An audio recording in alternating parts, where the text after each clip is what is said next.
everyone unmuted. Boot up the radio.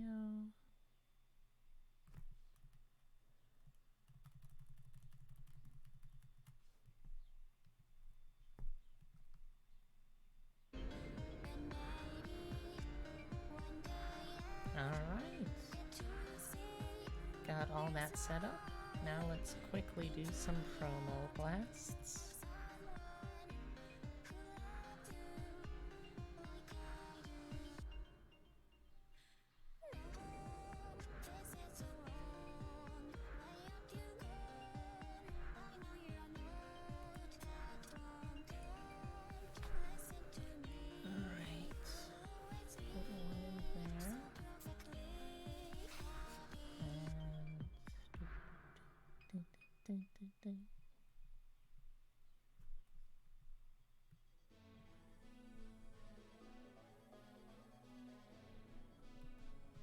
Okay, put one in there.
Hey! Hey there, welcome to the stream. I'm just doing a couple of quick promo blasts, but I'm gonna be doing an art stream today of a friend of mine, or someone who I'm a fan of. Another VTuber over here. Let me zoom out a little bit so you at least get an idea of what we're gonna be working with here.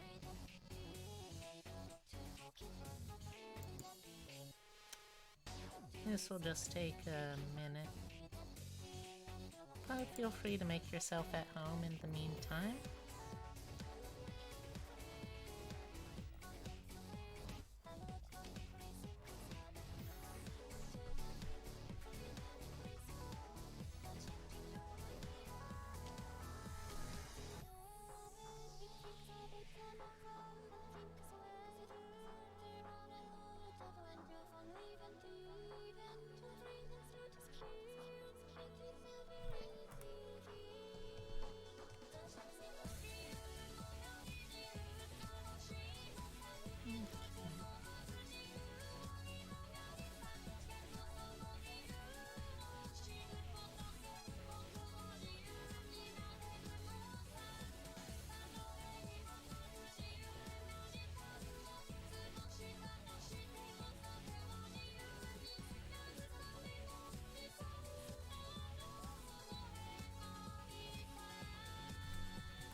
Whenever this last thing loads.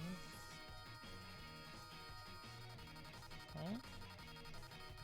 Alright, that should do for now. Now then, let's get started with the actual artwork.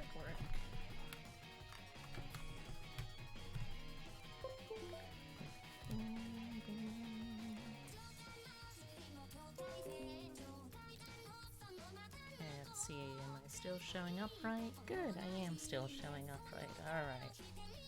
If anything goes wrong with how I look on stream, or if it suddenly starts breaking, just feel free to let me know.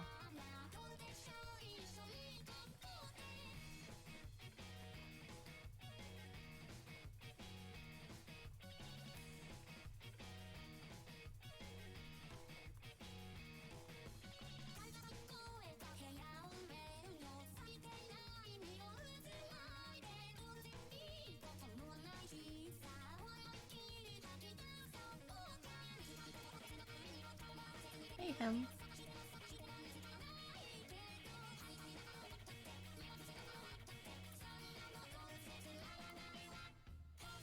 I already know that this is going to be a very interesting stream for me, because I realized this morning that, somehow I had managed to forget not just today, but also yesterday, to take some kind of important meds. So, I have what I like to call a weird brain day. So, things might get a little more unhinged than normal, but that hopefully will only add to the appeal, I guess. How's everyone doing out in chat right now, by the way? Oh, so we're in the danger zone. No. Trust me, this is only going to be dangerous maybe for my brain. You guys are gonna be totally fine.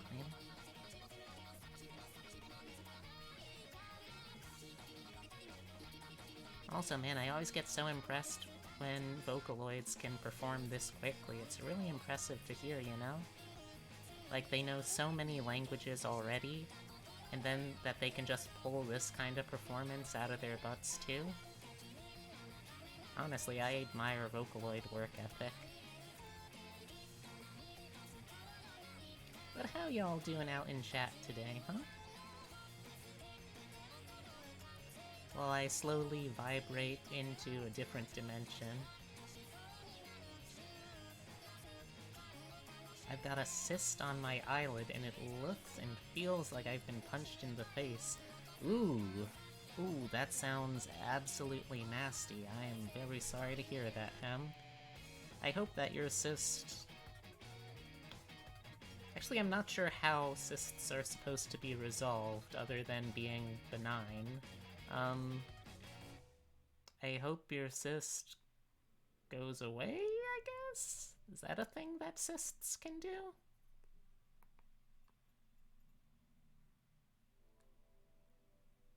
Well, it's probably going to be a surprise however it goes away for me, since I apparently do not know that particular part of medicine. Oh, speaking of things that are surprises for me,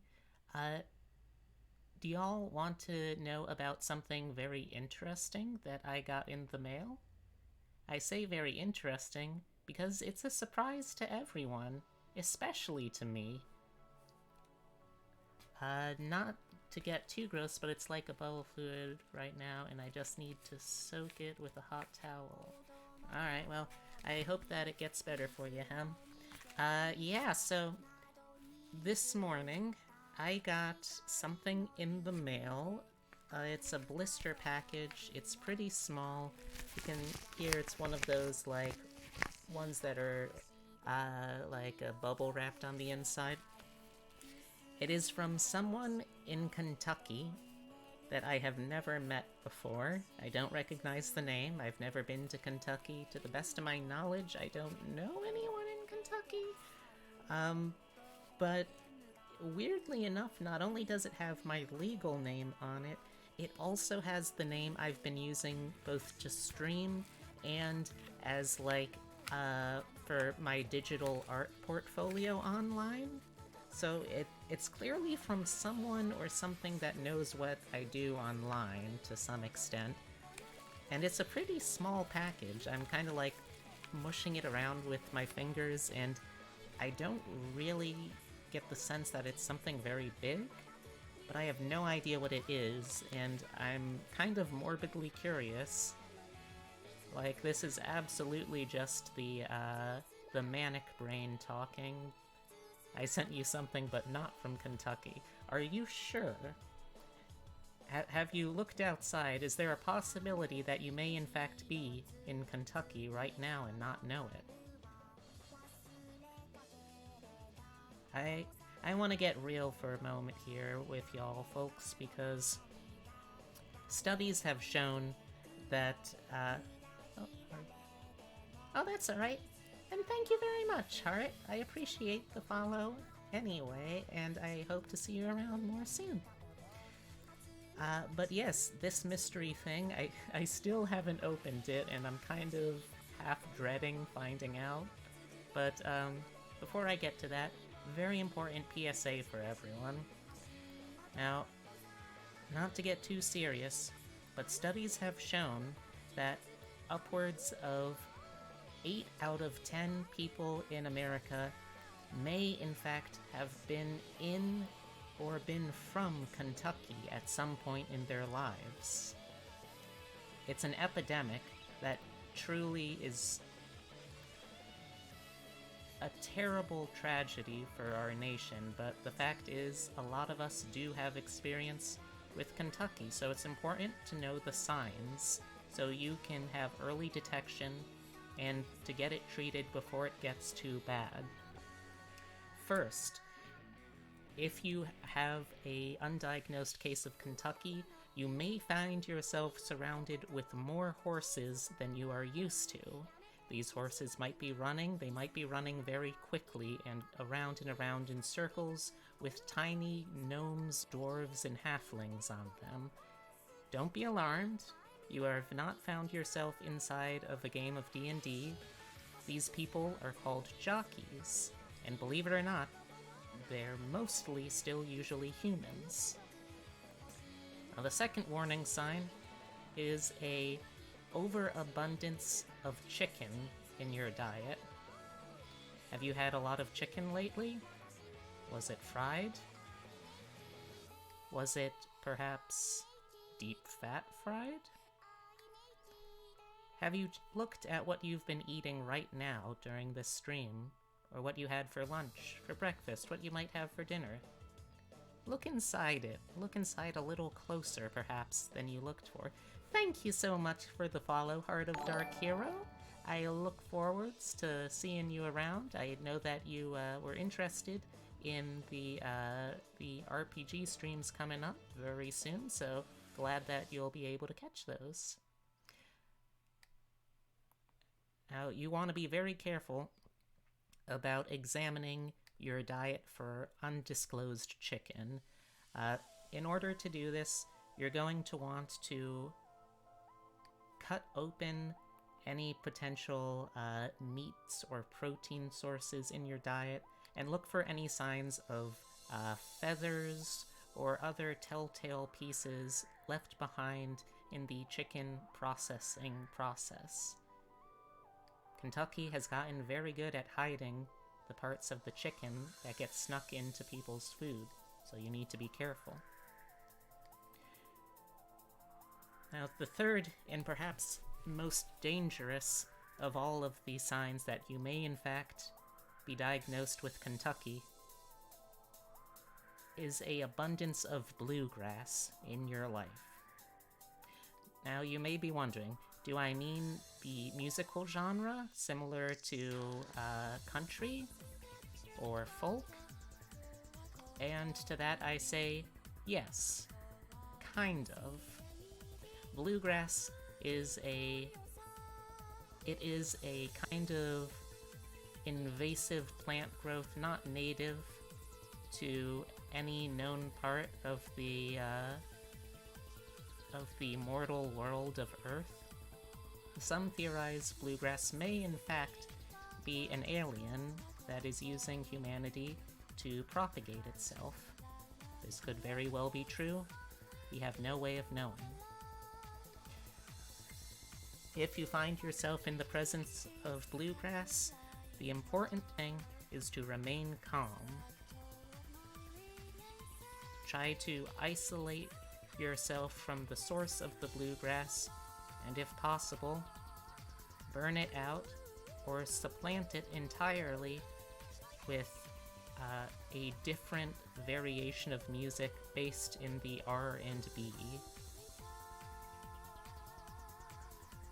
But if you do all of those and keep an eye out, you can avoid becoming just another statistic in the nationwide epidemic of people being in Kentucky. Thank you. This has been a public service announcement. Now back to your regularly scheduled jackalope being frustrated with their lack of artistic hand-eye coordination. Sorry, I kinda blacked out there for a moment, and when I woke up, I noticed that my mouth was still moving and there was still noise coming out. I hope that nothing too weird happened while my brain was off there.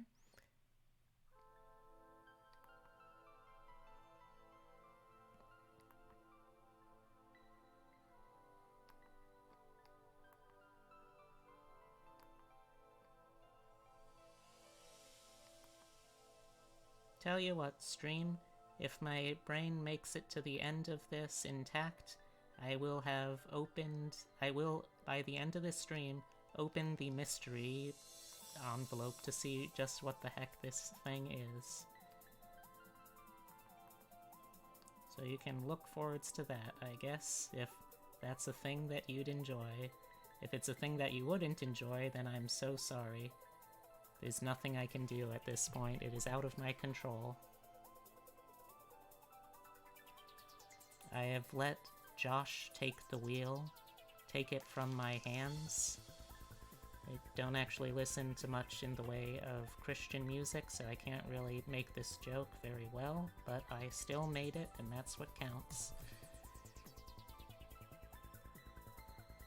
Anyway, while my brain slowly goes through the process of rebooting itself, outside of having benign, hopefully benign cysts on eyelids, how else is today's day, how else is today, there we go, how else is today going for people?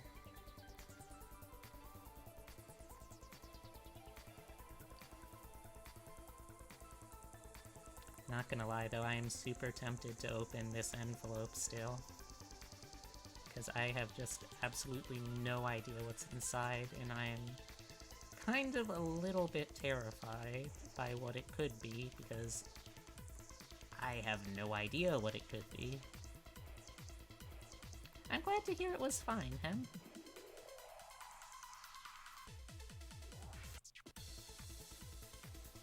Yeah. Let's try and make it a little more totally tubular. Oh, that was a show. Does anyone in chat remember that? I want to know what the envelope contains. Alright. Just for you, Hem. Just for you. Consider this a subscriber benefit. I will open this mystery envelope live on stream with no protective equipment. I may be putting myself in harm's way, but that's just something I have to do for the fans.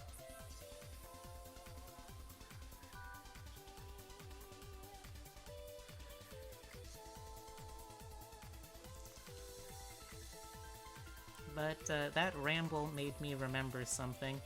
Does anyone in chat remember the cartoon Totally Spies?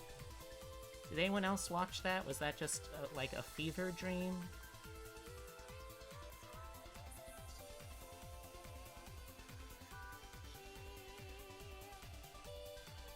Oh, I see you remember it too, Ham. That I'm glad. It's one of those things that, like, on the surface, it looked like, okay, this is just a goofy cartoon. This is just a goofy show for kids that's funny and silly. It does...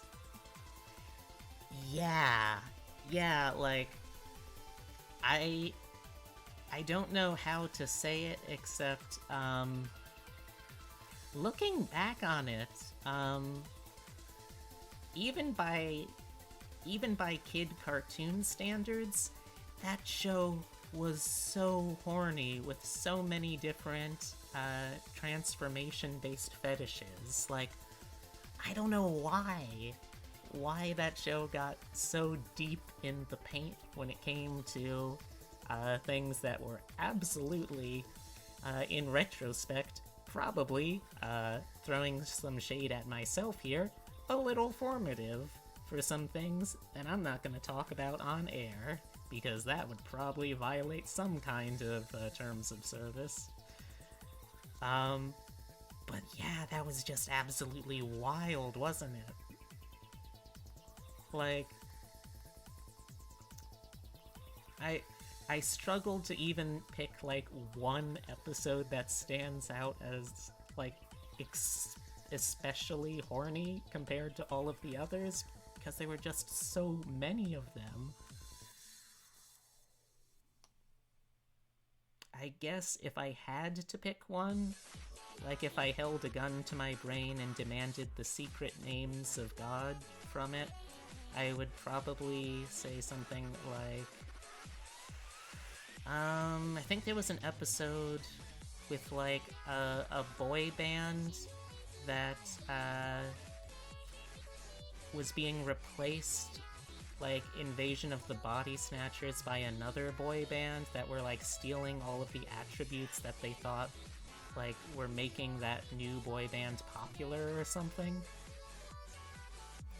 Does anyone remember that particular fever dream?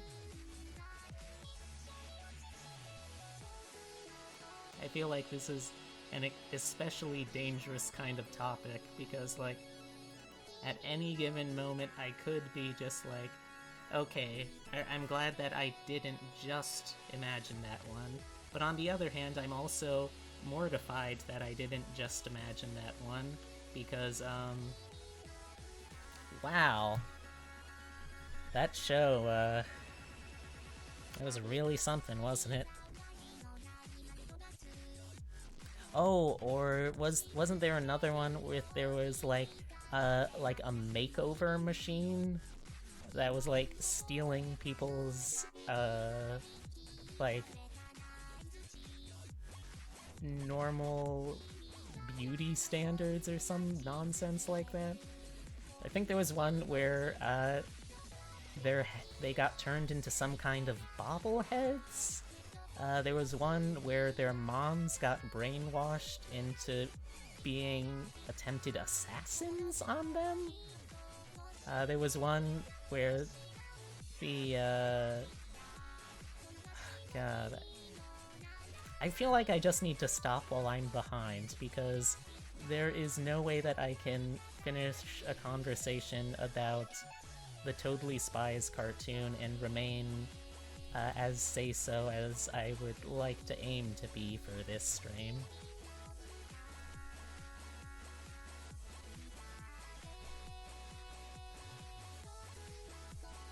You're unlocking forbidden knowledge. Oh no! Oh no, I'm so sorry.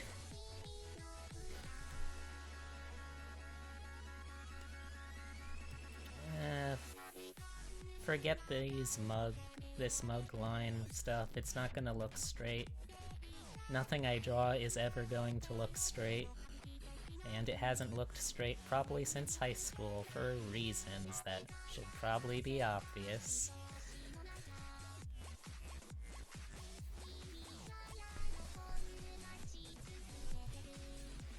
Oh, okay, the last thing I will say about Totally Spies, a gif from one episode in particular stands out in my mind. So, at some point, they are trapped in, like, they're trapped in, like, some sort of outer space jail cell or something, and they have to break open, like, a lock on the door, but fortunately, they have a tiny laser disguised as like a lipstick canister.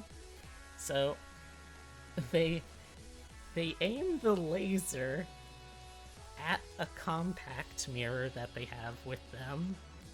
Then they take the laser reflected in the compact mirror And they, yes, you know what I'm talking about now. And they slide another compact mirror in front of it, cutting off the laser and like trapping it between the two mirrors. And then they aim the mirror at the door lock. It's just so wildly unnecessary. Like, you didn't have to apply cartoon logic to this. You literally could have just had them aim the laser at the door. Why did you do that? It's so stupid.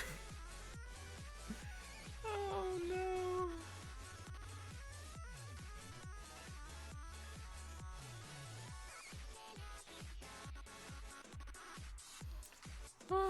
I'm feeling a little lightheaded after that, I'm not gonna lie. It made sense when I was a child. Right? Right?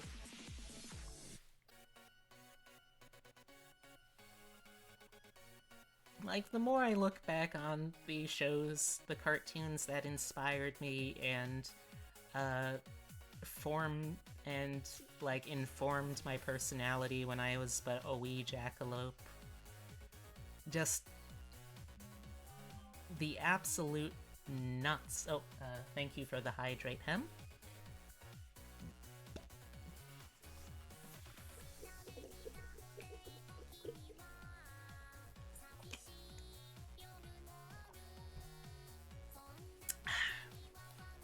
But the absolute nuts plot lines that came from cartoons like those. I mean, like, that's the kind of stuff that I learned to expect from some of the more... Like, I don't know how to say it without sounding really, like, hoity-toity, but that's the kind of stuff that I learned to expect from more avant-garde cartoons like Edward, and Eddyward. But, that was not something I expected to be getting in cartoons ostensibly marketed to, like, girls, because, like, that's just a kind of weirdness that you don't really see in any kind of media marketed towards, young girls, or, like, really, I guess really anyone, for that matter. Does anyone in chat have a favorite moment from, like, a childhood cartoon that just now it has, looking back on it, it has absolutely ruined your, it ruins your mind to think about? Anything like that? Anything that was just, like, the kind of thing that would keep you up at night thinking about nowadays? Or is that just me?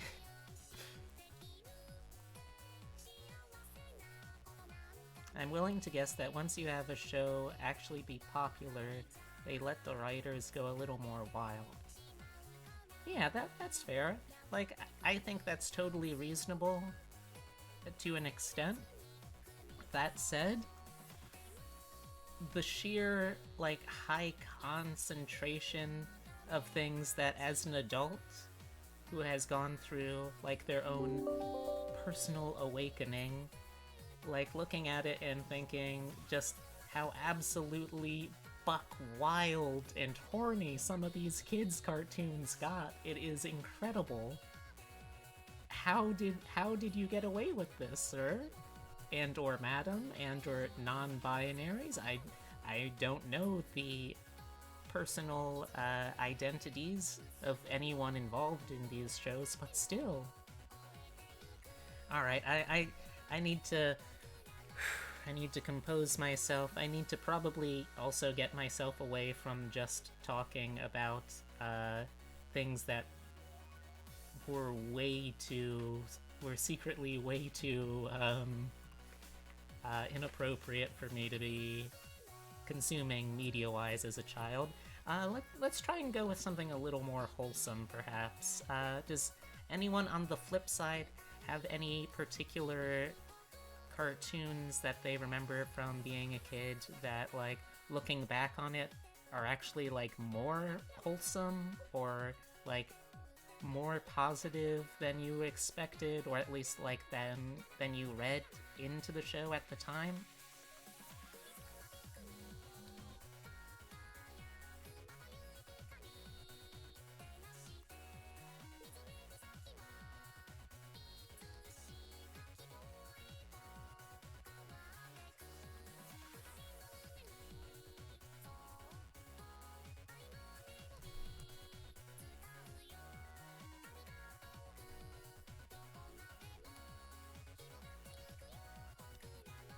Like, I'm gonna say for me, it was probably the tragically and criminally short-lived cartoon My Life as a Teenage Robot.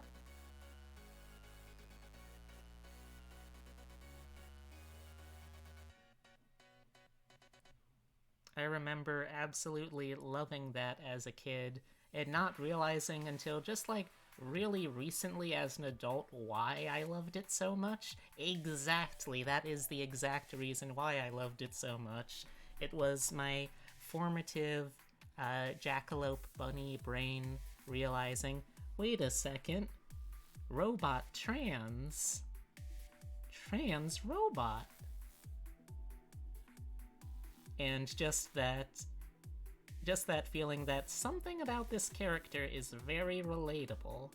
I do not know what, but I'm sure in like 10 years I'll look back on this and have a moment of, wait a fucking second.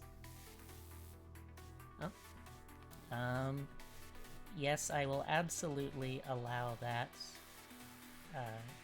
Ignore Butch Hartman as a whole human. Danny Phantom was transcoded and I loved. Oh. Hem. Are you trying to get me started, Hem? Are you trying to get me started on a funky little rant about transcoding in Daniel Danny Phantom,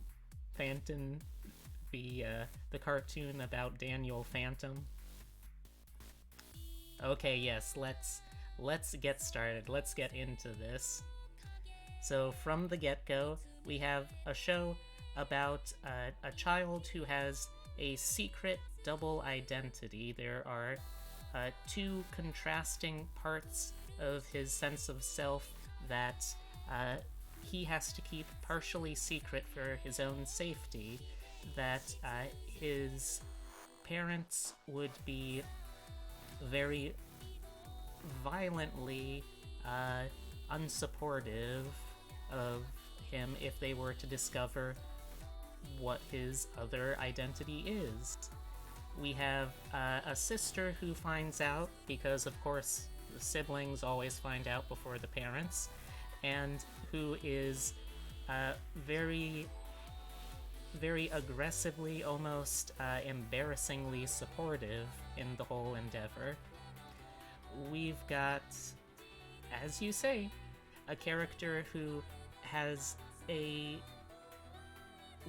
weirdly specific aversion to any kind of like physical contact, be it with friends or ghosts or enemies or anyone, to being touched in a particular region, which, while totally reasonable for any child to have their own body autonomy, is perhaps a little odd for someone who is being portrayed ostensibly as a cis male. We have the fact, perhaps one of the most damning facts of all, most damning, of course, to the idea that Danny Phantom could possibly be cis, that his genetic code, when isolated from his body and used to clone him, created a biologically female, or biologically female-coded, I guess.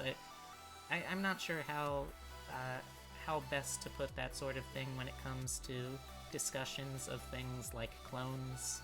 But yes, that we have someone who is ostensibly male who has a clone, a genetic copy of him that is not. We have, another really great thing. You know who definitely never goes to any kind of like swimming pool with any sort of exposed chest? You know, that is absolutely a totally normal thing for a cis man to be concerned about. It is totally a cis male thing to be super anxious about having to wear anything covering up his chest constantly, even when going to a swimming pool. It is definitely a totally normal a totally normal Swiss thing. It's definitely a totally normal cis thing to have a scene where a character who is his only two friends were a goth girl and a black nerd, and that's more vague, but you know I'm right. Yes. And it's just so totally normal for a cis male character to have a scene where they encounter a wish-granting creature who says directly, "I can give you what your heart most desires," while touching him on the chest. That's such a totally normal thing to do to a character who's definitely not just secretly trans, you know? But just holy shit, the fact that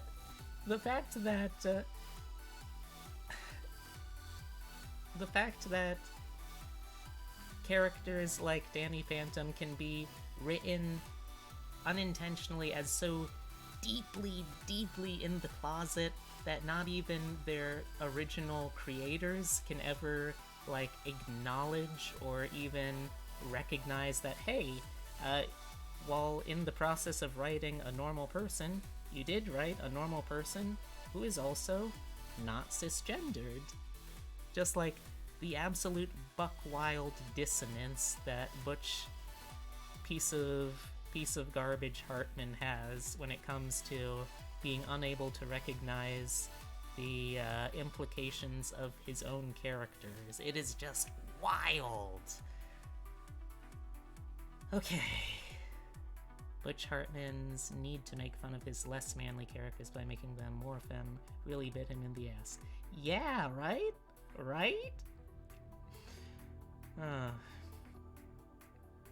But I mean, we already know that this guy definitely has something going on that he hasn't acknowledged in himself. I mean, wasn't there like a whole... I stopped watching the show well before it got to this point, but wasn't there a whole subplot in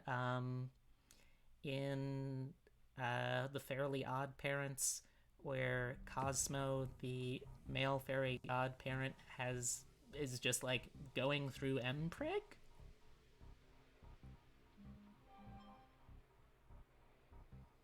Like, I hate to bring that up for anyone who is familiar with the show and did have the misfortune of watching it during that whole story arc, but is that not a thing that happened in the show?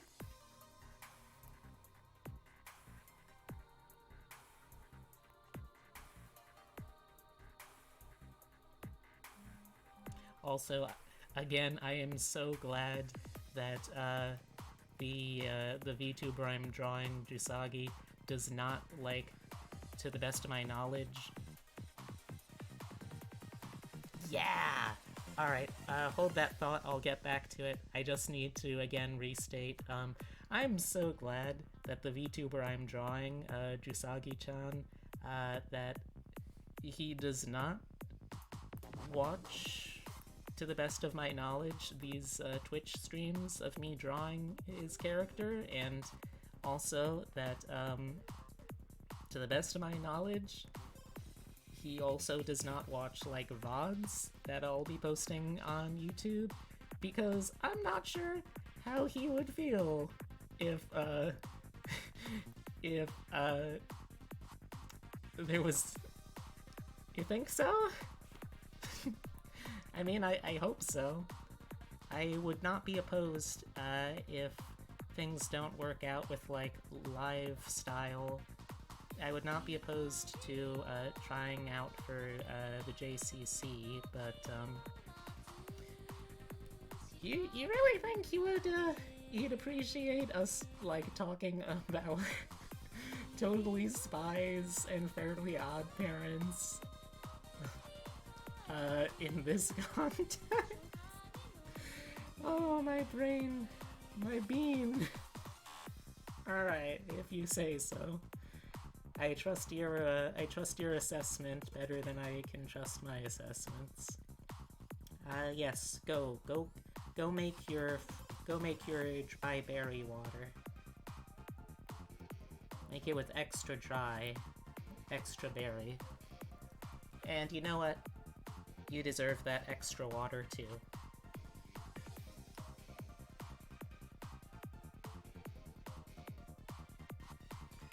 But yeah, now that I'm on this bullshit again, let's talk about that episode, huh? Oh hey, Bridgie. Welcome to the stream. I am currently doing a Doodle Day stream of you know the VTuber on Twitter and YouTube, Jusagi-chan. I'm doing Jusagi-chan for today's Doodle Day.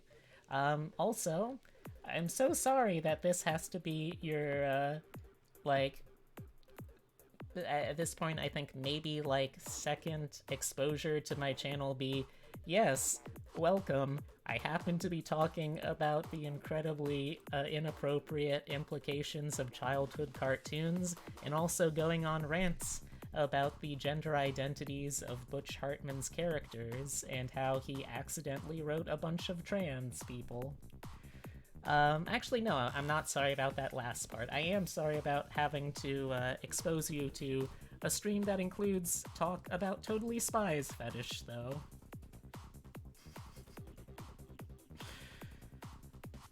But yes, now that I have been... Okay, that's a relief.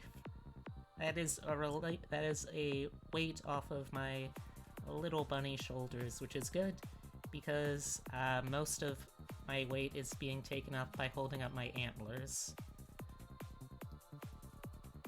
But before I do any more ranting, because I want to try and be a good hostess, how's your day been, Bridgie?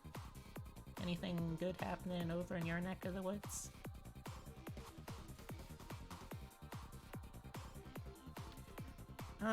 They're not really, like, that heavy, but the problem is that, like, I've never been super strong myself, and also, like, the stitches that connect my neck to my head are kind of, like, they're not as tight as they probably should be, so, like, sometimes my head gets a little floppy, and as a spoiler, in my second version of this avatar, I'm gonna have a toggle where I can just make it so my head just randomly falls off, so I'm looking forwards to playing around with that. Also, thank you, EthosSpot. But let's see, day's been decent so far. Good. I'm glad to hear that. I have been a little manic today. Not that I'm particularly manic usually, but just because I've been having a weird head day with forgetting to take my medication for a couple of days somehow. But I'm feeling on the mend. I took it today, so I'm experiencing that later in the day brain blast that kind of happens when you do ADHD meds too late in the day. Yeah, it's fun though, you know? It's fun sometimes.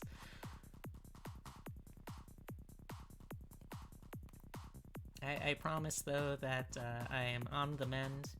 I have taken my pills. I have reminded myself, I've set reminders to take my pills again in the future. So today it's just going to be about riding out some of those unfortunate side effects. But I have been just in an inspired rant streak today between talking about the queerness of childhood cartoons to I have next to me a envelope. It is a small envelope.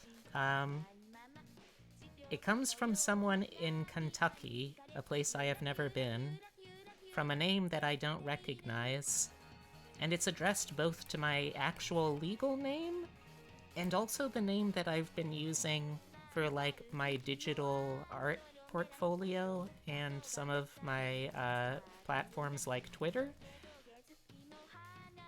I have no idea what it is, and frankly, I'm kind of scared to open it at this point, but that's gonna be my my end of the stream thing. I'm gonna open the mystery envelope and hopefully, I don't know what could actually happen that would be particularly bad in the envelope, but hopefully none of that does happen. Alright, let me save. Excuse me. Zoom out a little bit to see where I am. Alright, looks like I did most of the body line art, so we're gonna be moving up into the head next.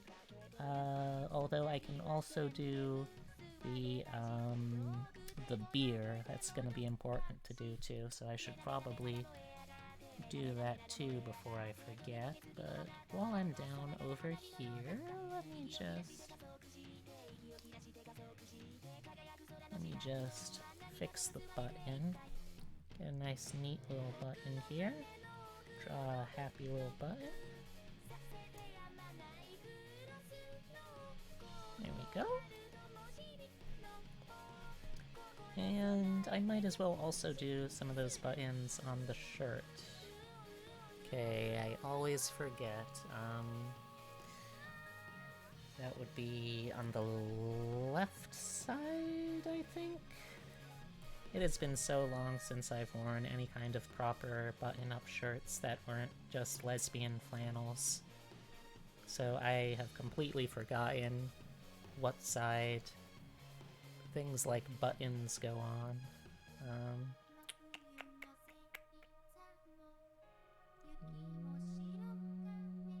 Okay, I guess I'll put them on that side.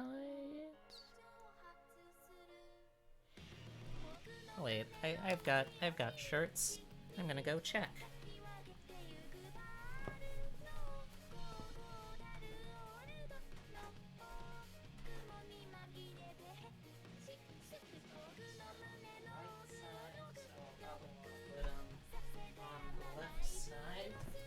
Because all of my shirts are ostensibly of that gender, so since this is a shirt ostensibly another gender, go flip them, so it's gonna be on that side. Got it. Okay. Don't I have a ref? Do you mean a ref of, like, Jusagi? Yeah. If you mean a ref of, like, if you mean a ref of just, like,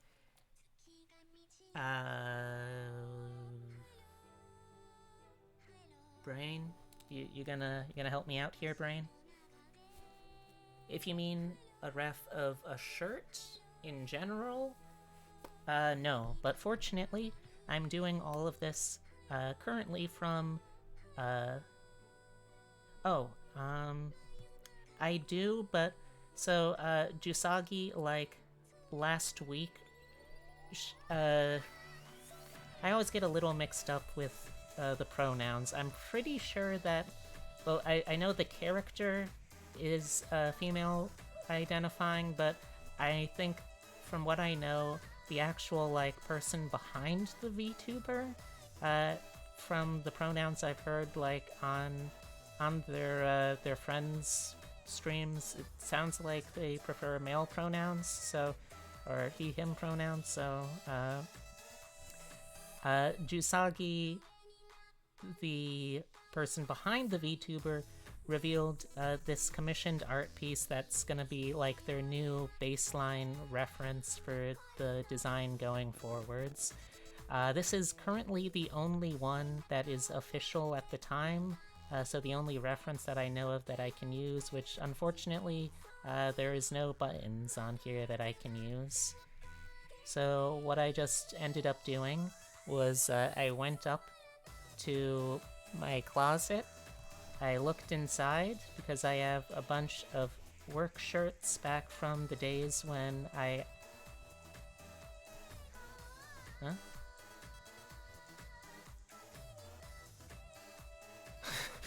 Okay, you got me there. You got me there. But I also remember that shirt buttons are one of those things that are just for no reason randomly a gendered thing. So I also wanted to make sure that I had the right side for where it would be on a work blouse. Don't ask me why shirt buttons are gendered, because I do know why they're gendered. It's just a bullshit reason.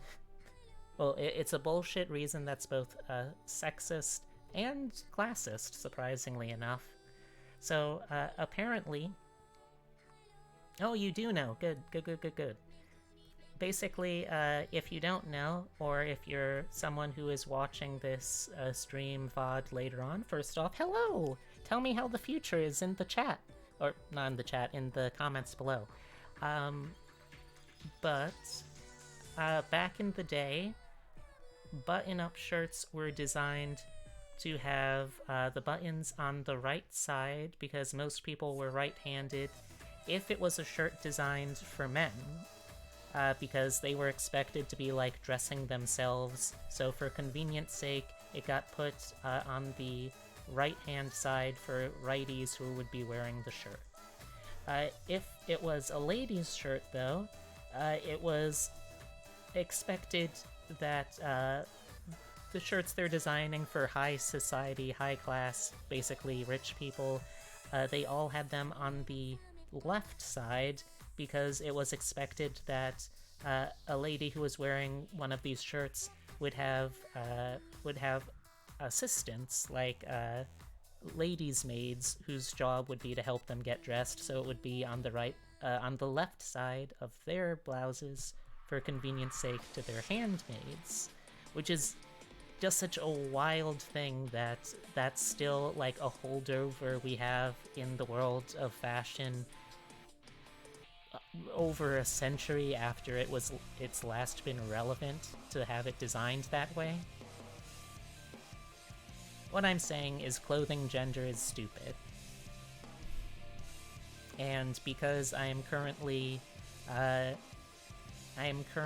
B in her Feral Instincts Ultra mode, I have no problem saying that, and I will personally fight Calvin Klein or any other fashion designer who wants a piece of me. Except Alexander McQueen.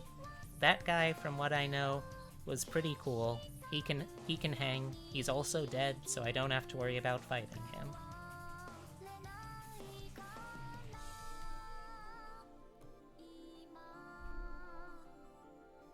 But yeah, hope y'all are enjoying the stream, because it's actually kind of nice being a little more unhinged than I normally am, which I can bring him back if you want to fight him.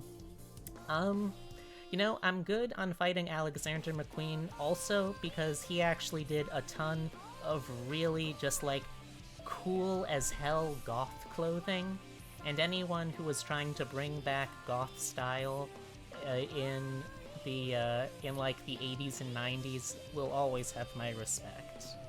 Like, not even 80s or 90s goth style. It was like legitimately this. Oh, this guy, he's really just bringing back like 19th century and 18th century and all of that kind of period goth stuff. Like, Alexander McQueen's fashion kinda fucked, I'm not gonna lie.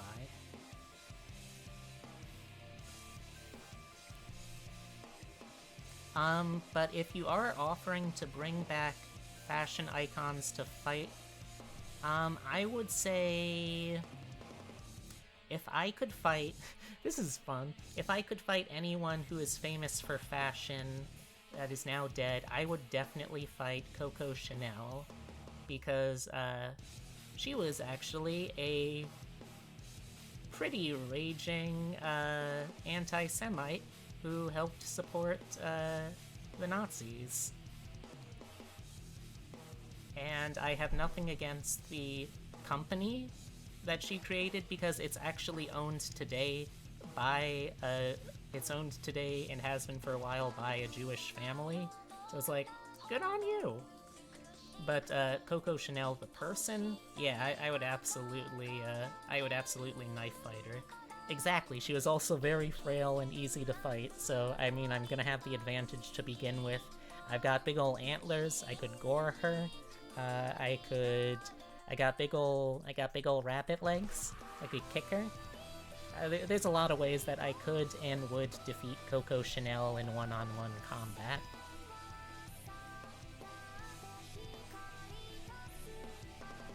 Okay. I guess now would be a good time to... let's just go on to the face. I'll get back to the beer later.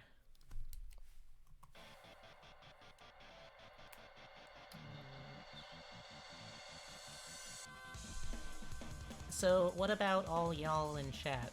What is one person that today is treated as, like, this person worthy of reverence that you would want to fight?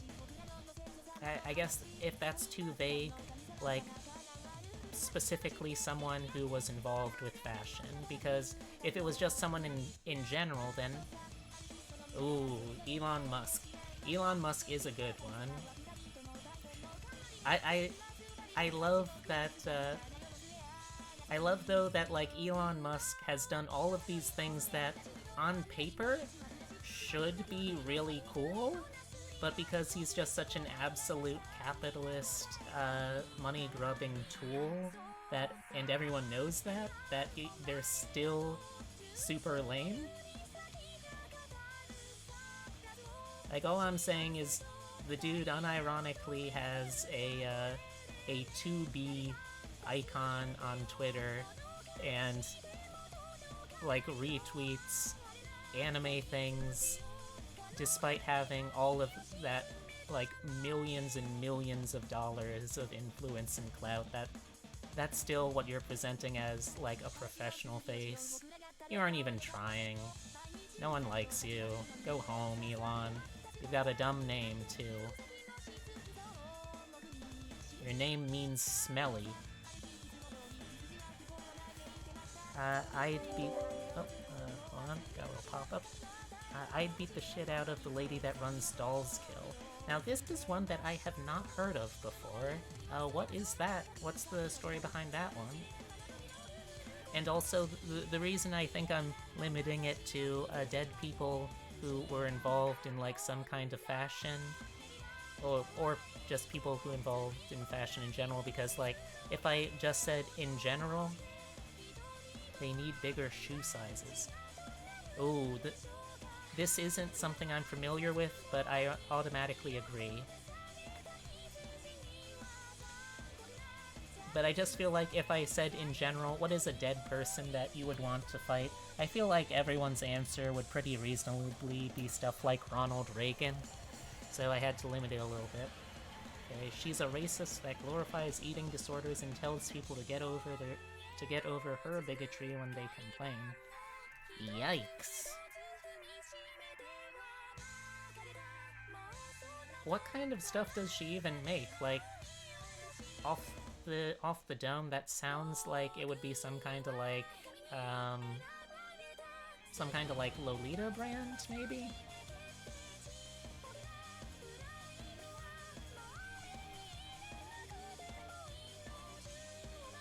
Regardless, yeah, there's definitely better ways to get the stuff, I imagine. And if there isn't, there is nothing more punk than making your own stuff. Pretty vaguely old-fashioned. Yeah.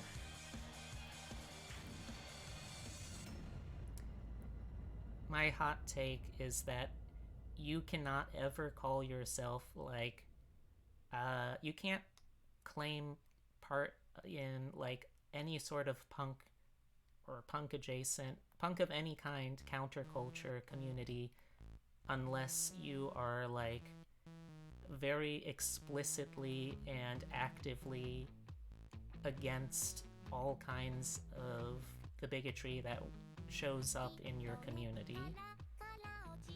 Because you can't be punk if you're enforcing the status quo. And the status quo is always pretty much bullshit, so can't be punk and be hateful.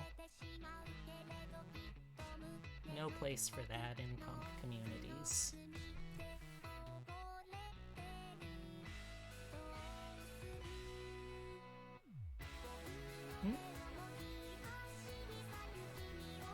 Ooh! Oh, did you get your new drawing tablet in, Bridgie? I remember hearing on one of your streams that was gonna come in pretty soon for you.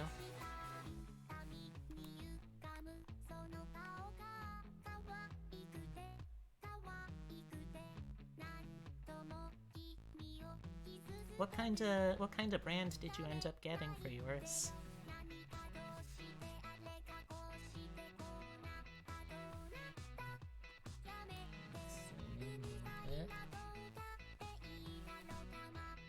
Yes, and it's already making a huge difference in quality.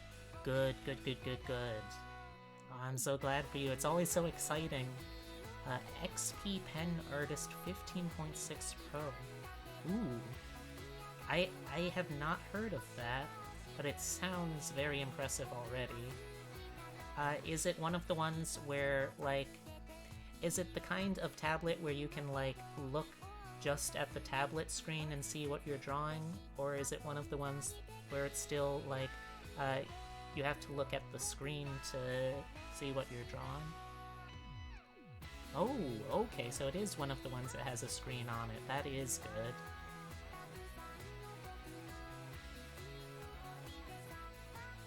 I think that's gonna have to be one of my stretch goals. I can't really justify the purchase at this point because I'm still, at the moment, I'm still unemployed and I don't have an active enough following of, like, financial supporters through Twitch or through commissions to justify buying something that's going to be that pricey, but that is definitely going to be one of my goals, I think. Don't get me wrong, the tablet that I have right now, let's see, I thought that too, but Cass encouraged me to do it. I mean, I guess I could consider it. I guess, like, the thing is also, though, that while it would be really nice to have a tablet that has stuff like the built-in screen, I'm not sure if I can really justify it also in the sense that I have a tablet right now that actually works pretty well.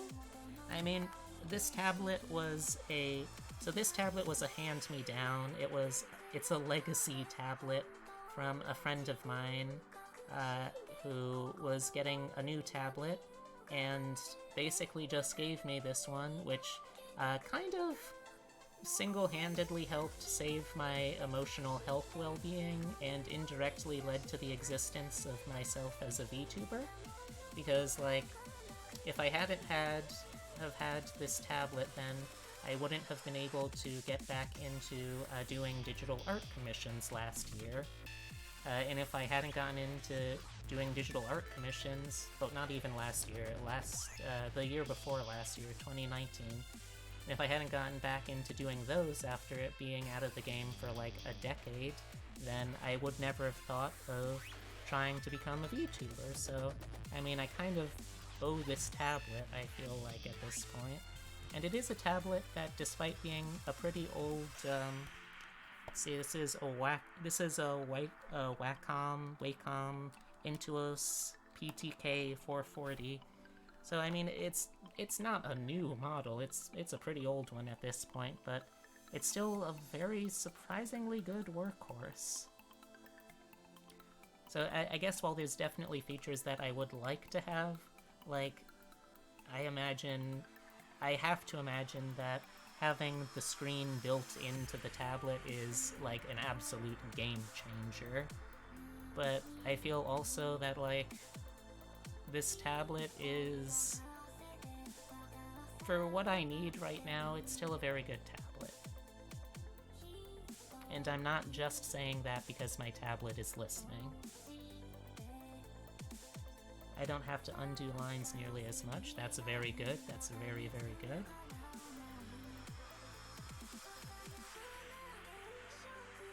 Out of curiosity, while we're on the subject too, what have you been using for the software end of yours?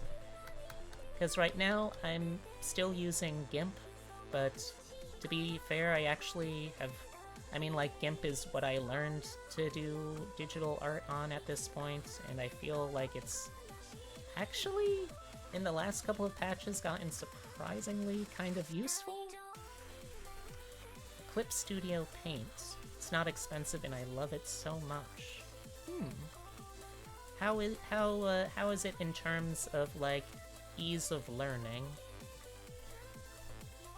Swapping from a pen to a screen tablet can definitely speed things up, but it isn't necessary if you're happy with what you have. That's a good point, man. Let's see. Okay, so it looks like it is single highlight eye. It wasn't too bad. I was using Photoshop before. Like, I tried to get into using Photoshop, and I tried to, like, learn other kinds of programs, but they just all... Maybe it's because of the system that I learned it on, being GIMP first. Like, none of the other programs seemed like that easy or intuitive to actually pick up and learn. So I guess that's what makes me hesitant also to be trying a lot of the newer stuff. Despite the fact that ostensibly it could just be, like, straight up an improvement over what I am using.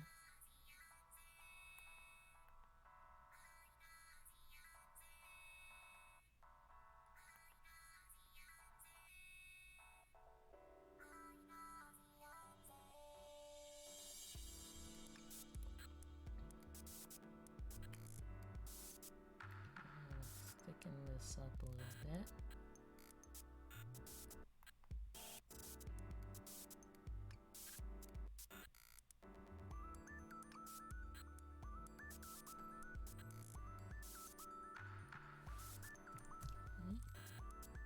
So, what would y'all say, like, the best features of something like Clip Studio Paint are over what you've used in other systems?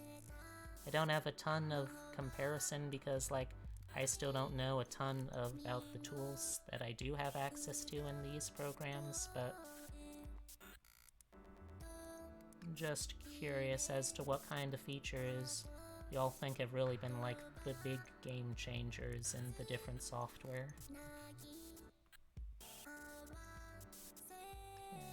Maybe if I do something like...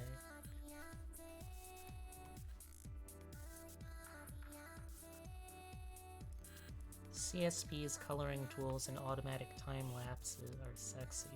Ooh. I'm curious as to what both of those mean. Well, I mean, like, I know what they mean, but, like, what how like the coloring tools work, and automatic time lapse. That does sound very cool. I'm not gonna lie.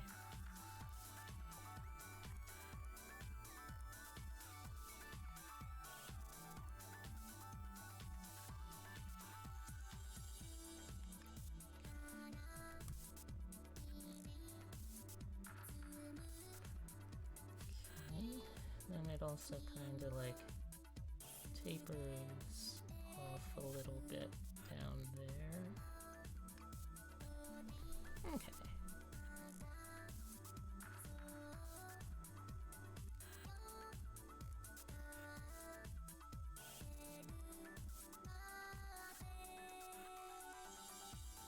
I don't know about y'all, but I would definitely call this an eye that I am drawing.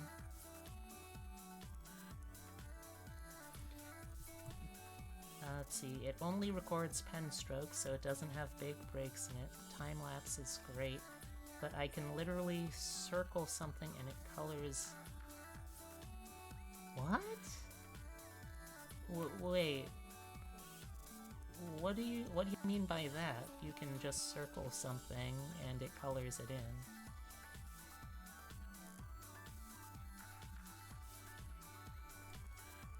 Don't know if I follow.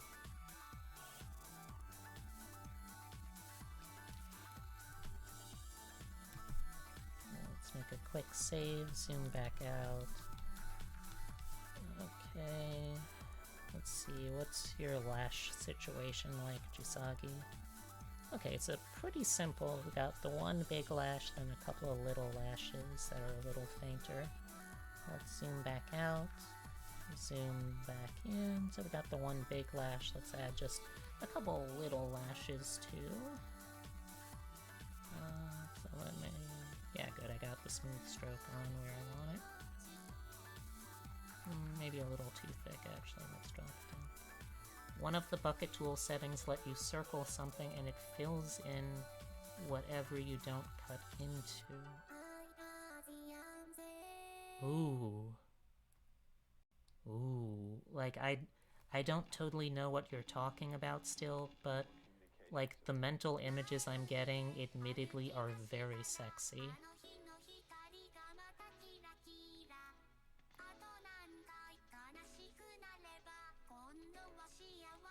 Refer to multiple?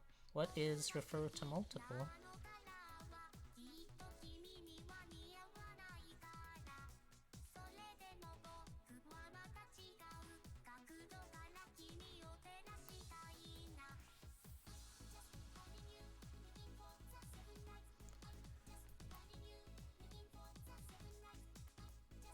So, like, if you have different things on layers, yeah?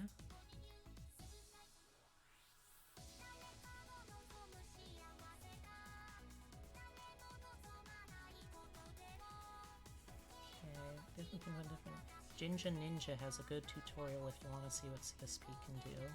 You can make a new layer and use refer multiple with the paint tool, selection tool, and Oh! Oh! So you're saying that refer multiple, you can use that to basically very quickly draw and color on multiple layers at once? Is that the takeaway?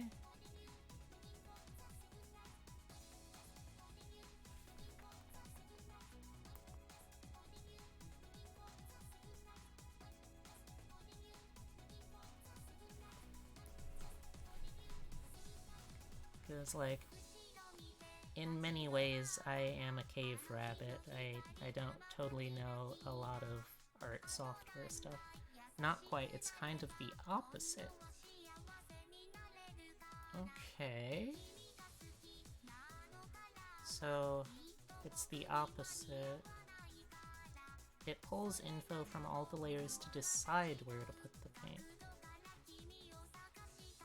So, what you're saying is, like, if there is one layer that you have already that has, like, a ton of just flat color, like that's your color layer, it doesn't matter where you actually put like another color, if it's drawn in a similar way to how you draw the other colors on that layer, it will just automatically like, excuse me, it'll just like automatically put that on the color layer.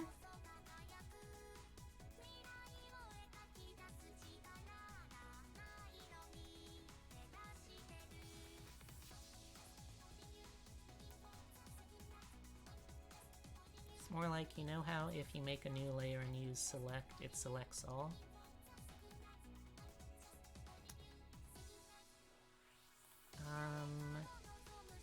I think so.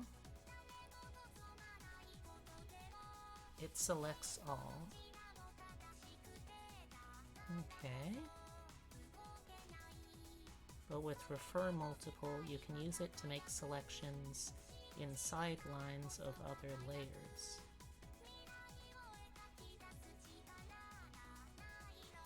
Oh! Okay. I think I understand. So, what you're saying is like, if you want to, if you've got like line art sections on 3 different layers, but they all have parts where they overlap,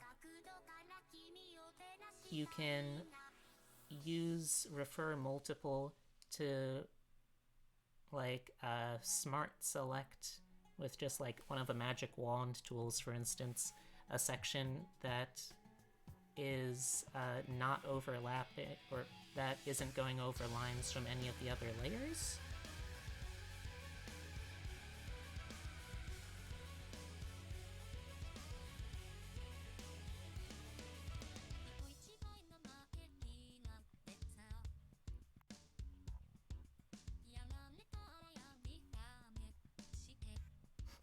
It's alright, I'm also very dense when it comes to learning software of any kind.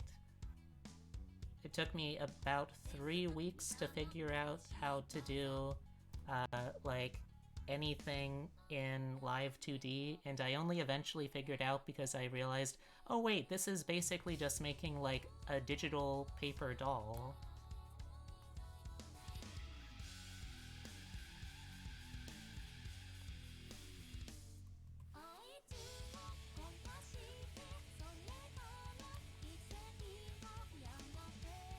Alright, I'll definitely check that out, though. Because, I mean, I am, in fairness to myself, I am planning on trying to do more artwork in general, be it for myself or for others, so... I mean... it would be a good idea. I might not feel like I necessarily deserve getting that new art stuff, but it would still be a good idea, probably. Alright, nobody tell the art police. I'm gonna do art cheats.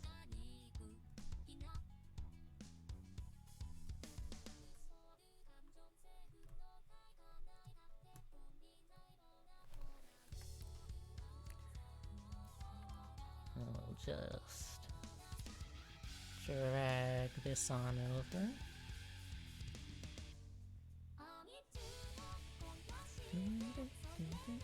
Oh hey, Epitome. Welcome, welcome, welcome to the art stream. Hope you had a good day at work.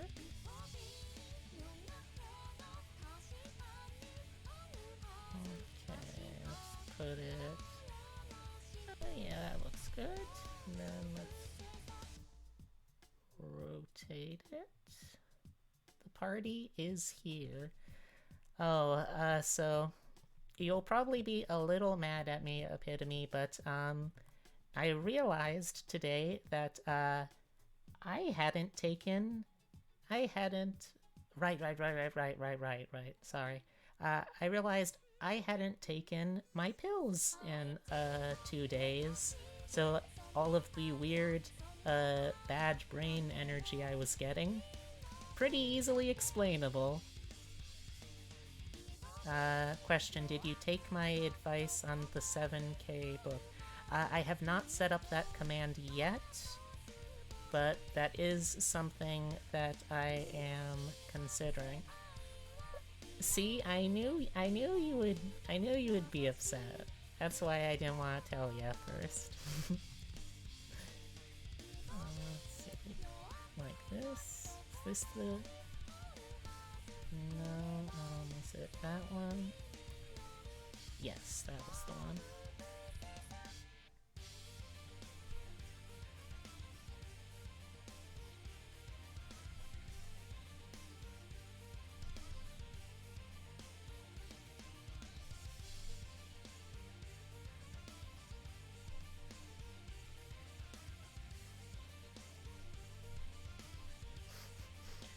It's okay though, I did remember to take it, albeit just late today. And I'll remember I have it in a place where I'll be able to see it daily now. So, don't worry. But to catch you up, so far on today's stream, but yeah, so that if the picture books run longer than 5 minutes and you gotta do silly Lorax voices. Okay, to tell you straight up though, I'm definitely not gonna be doing any more things with the Lorax voices because it actually, like, really hurt my throat. So, that is totally out of the question, I'm gonna say. For my voice's well-being. But let's see, so far today, Epitome, to catch you up, you have missed me talking about how I got a mystery package from a name I don't recognize from Kentucky, a place I've never been, but it has not only my official legal name, but it also has the name that I use for my digital art gallery, as well as what I use for some of the VTuber stuff, so I genuinely have no idea what could be in this tiny little envelope. I'm kind of a little afraid to find out, but that is going to be something I'll be doing at the end of the stream. Other than that, yeah, it's from Kentucky. Other than that, I went on a rant for a while about the warning signs if you or a loved one might be diagnosed with being living in Kentucky. And then I went on a rant for a while about how somehow Totally Spies got away with being such an incredibly fetish-fueled cartoon, and all of the trans allegories in Danny Phantom. Then that was when Bridgie showed up. We kind of veered off from there. We talked for a while about famous people in the fashion industry, living or dead, that we would want to fist fight. I ultimately settled on Coco Chanel for mine. Then we started talking because Bridgie was super excited because she's got her brand new tablet in, which from the sound of it is very cool. And we were talking about what kind of software I might be trying out. And then you arrived, and that's pretty much everything. That's your choice too? What's your choice?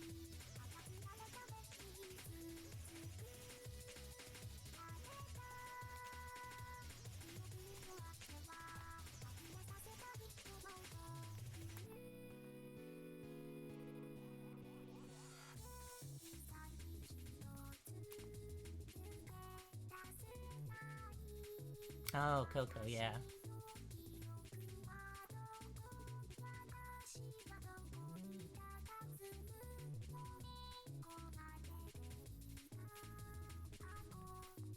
I would too, and according to him, she was historically a pretty frail and slight woman, so he'd probably have a decent shot. Again. Oh, yes.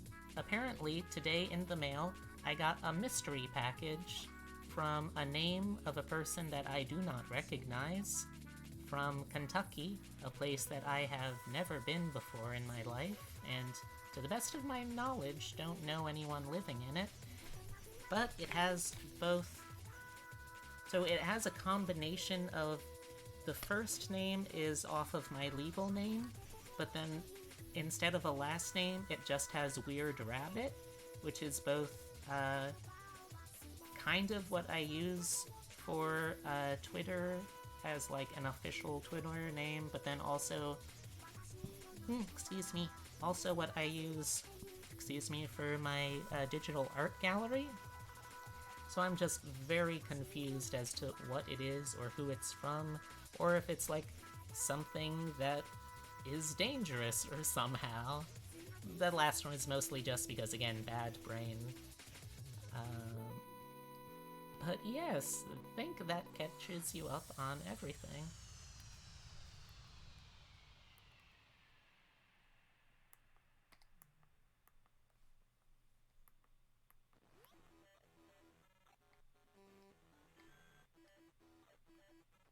I was confused when you were describing the envelope because I too sent you a small bubble mailer. Right, but to the best of either your or my knowledge, you are not actually in Kentucky. Wait, you also sent a small bubble mailer?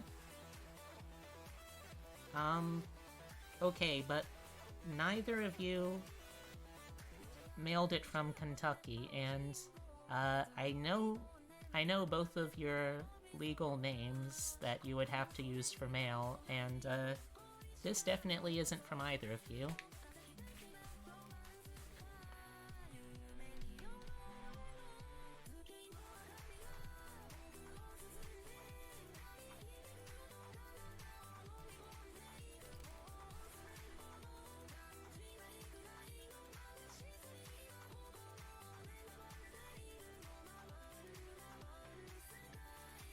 Like, I don't even know why I'm particularly nervous about opening it, other than... Well, I mean, other than having no idea why it's to me or something. Still gotta find you something to send you for V-Day, B-Day. Well, wait, are you saying for V-Day or for B-Day? Because those are two different things that are days and days apart. Let's try a 3 points. I think a 3-point would look good. Yeah, that looks alright. For both. Alright, well, I'm not gonna stop you. About a week apart. Yep.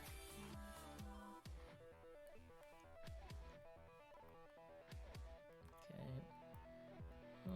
Let's do something like this.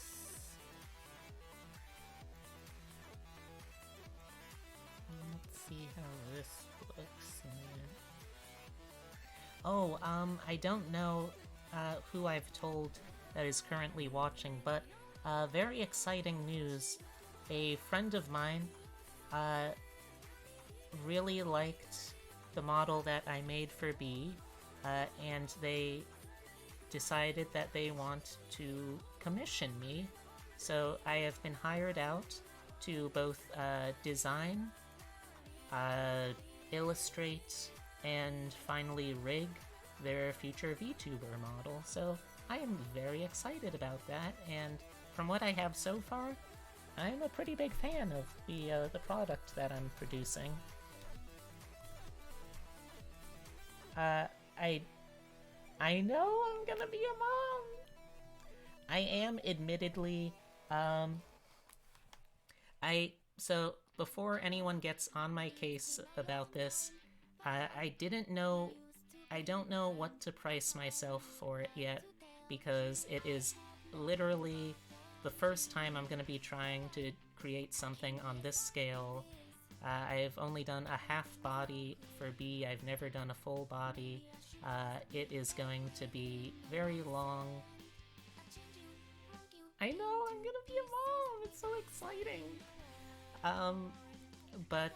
So I did, for the whole thing, only charge my friends because, again, this is my first time that I'll have ever done something to this scale. I have no portfolio or anything like that to back up high pricing, so I decided that I would do the whole thing for only $220.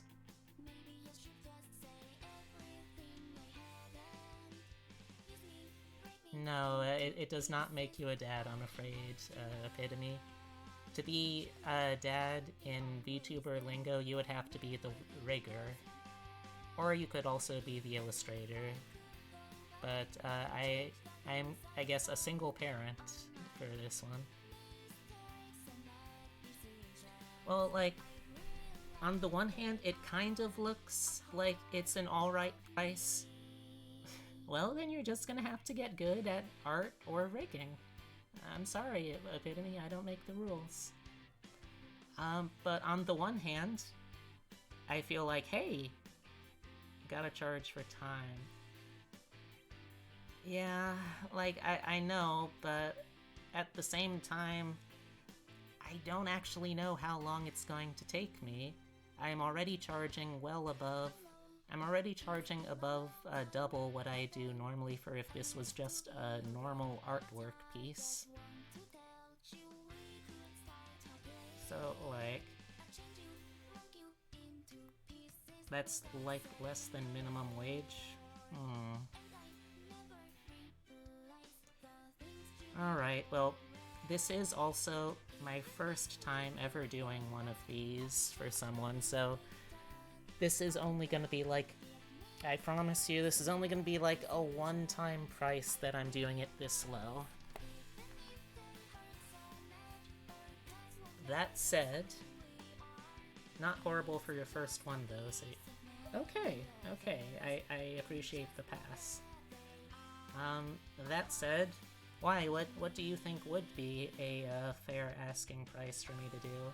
Because, like, I was looking around and the price ranges were so, like, radically different going from person to person. Like, I have seen people go as low as, like, 150 to as high as, like, 1,200.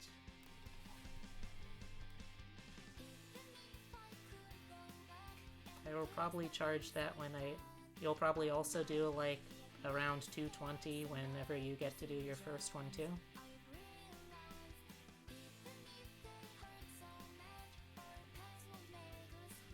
Honestly, if it wasn't for someone that I already considered a friend, that I, like, trusted with that sort of thing, I would not have done that low either.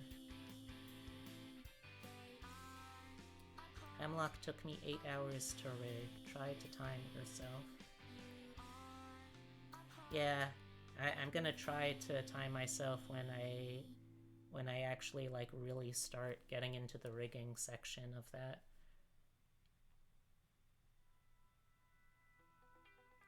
Basically, right now, I have all of the, you know what? I'm just gonna cheat again.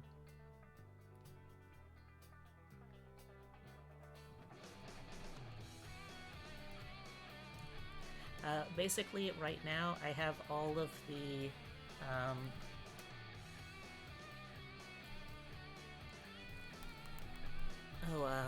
also, can y'all still hear me okay? I want to make sure that I'm not going too far away from the mic. But right now, I'm kind of doing it in a weird way. Like, last time I drew the whole thing, and then I went back in and I cut all of the different parts out and made them their own layers and such. But this time I decided to just kind of draw each part on a separate layer to begin with from the get-go, which I figured would save me time, and I still think it could save me time. That's my hope, at least. That's what I'm gonna keep telling myself for now. But I am definitely going to time myself to try and figure out how long I need to go for. It's also hard because, like, strictly speaking, I don't necessarily need a lot of money right now. Because even despite the fact that I'm, like, unemployed and I don't really feel mentally like I can handle traditional jobs, I'm also going to be living with a partner who is going to make far, far more than I could really hope to make on my own, so I prefer drawing layer by layer, but it kind of comes out the same amount of time as cutting. Yeah, I think my main hope is just that by going layer by layer, I'll be able to, like, make it a neater product altogether. Because when I did just cutting these parts and putting them back together again, it kind of got really messy, and I didn't super... To be honest, I like how B moves. I like how B works. I like all of that in the sense of this is a successful first draft. I'm absolutely going to be going back and changing things now that I know how to make something more functional. And also, by that point, I will have the Live 2D Pro license, so I can actually, like, make something without the weighted training bracelets on, anklets on, so to speak. Also, hello! Welcome back, Heavy.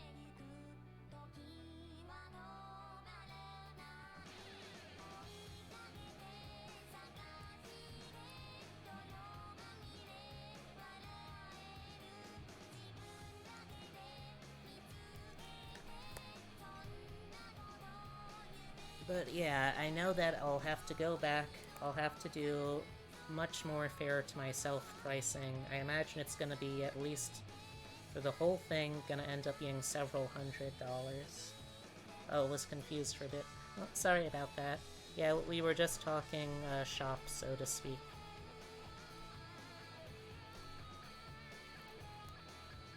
Alright, let's...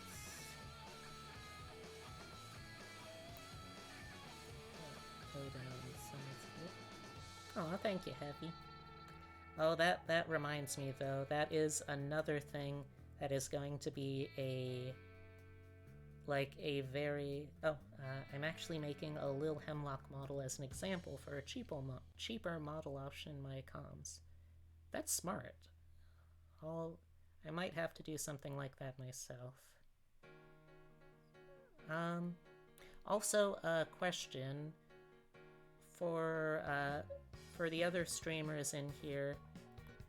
What do you find is, like, the best thing to do for, like, if you want to like make donations or commission art directly from your Twitch page? Do you use, like, a Streamlabs? Do you use like a Coffee, a PayPal? I looked into using something like Coffee, but I saw that you still ultimately have to work through PayPal anyway. So I'm kinda curious about what people find works best for them. And also, how was your day, Heavy? I want to make sure I check in with y'all.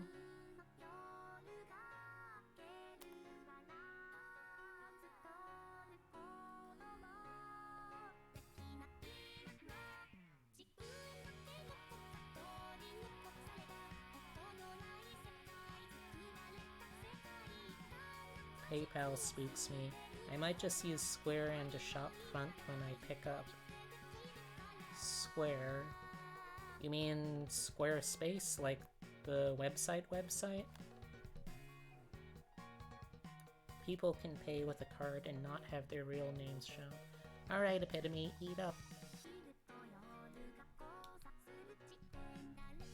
I guess my main concern is keeping everything in an easy-to-track place, while also, like, Square... Oh, Square the company, like the ones that make those little, they make those little, credit card reader things. Gotcha.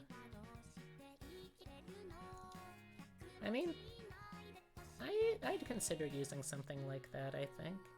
Oh, nope, can't talk right now. Go away, telephone thingy.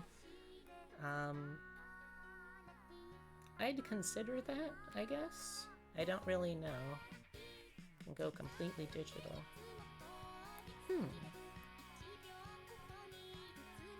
I guess I'll have to see what kind of, like, business models they support, but that could work.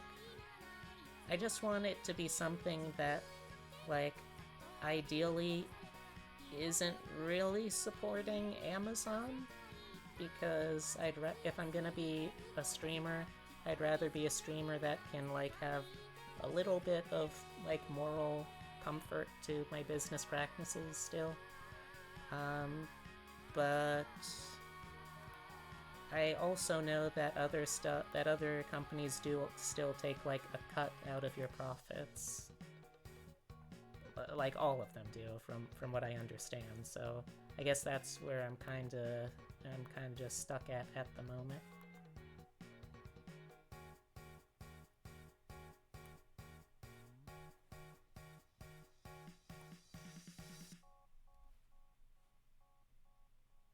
All digital, though. That might be a good way to go for now.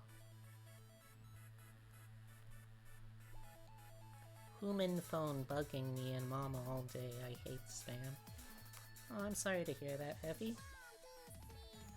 I hope that it gets resolved soon, or you're able to block them.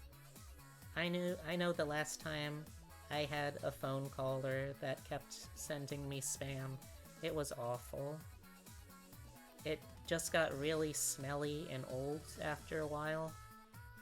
And I mean, none of the people in the house really ate ham, so there was nothing we could really do but throw out the spam.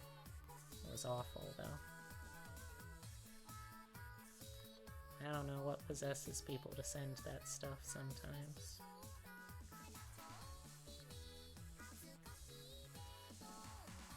I mean, no shade if you do enjoy eating spam, but can't relate.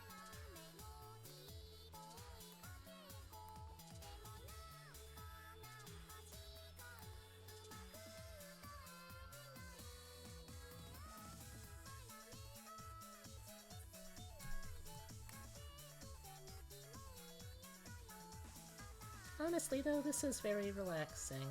I like being able to do art streams when I know that other people in the stream are also doing their own art. It feels like I'm in like some kind of after-school art program again, and I'm just hanging out with all my friends. We're all working on our own project in the art room, but we're all still kind of like sharing our time when we do it too. It's a very warm feeling. Oh nice! What you working on, Bridgie?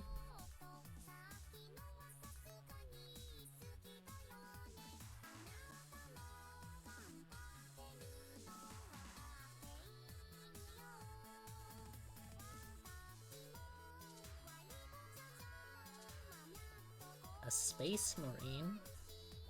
Ooh.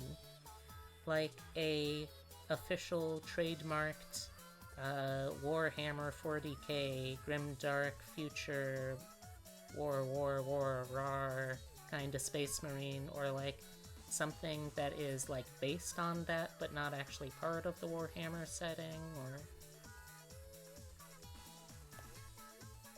Blood Angel. Ooh. Is that one of those, like, is that one of those lady Space Marines?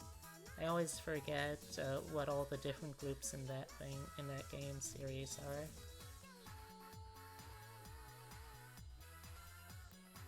But Blood Angel, that sounds like something that would be one of the female groups. I know the other ones are named stuff like the Pious Sisterhood of Battle and stuff.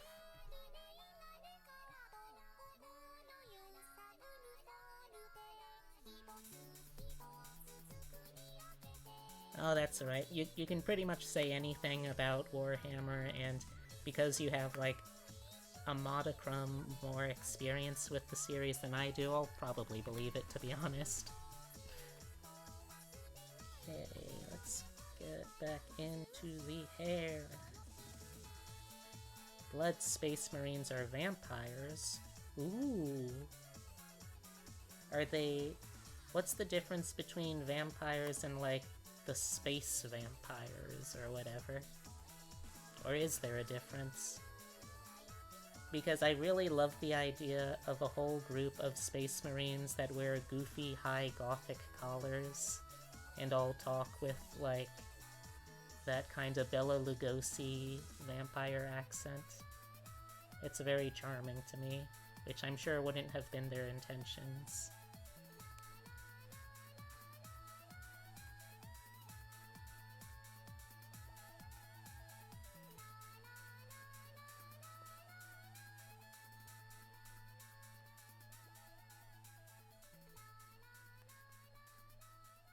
Alright, I haven't seen a response, so I'm going to assume in my head, now within canon, all Blood Space Marines wear high gothic collars and talk like bad Bela Lugosi impersonators.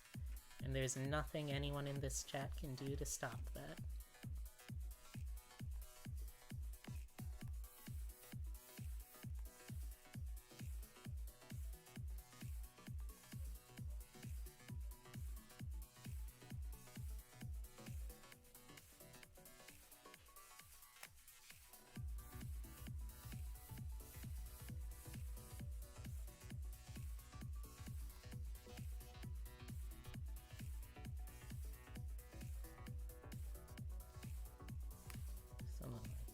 Maybe?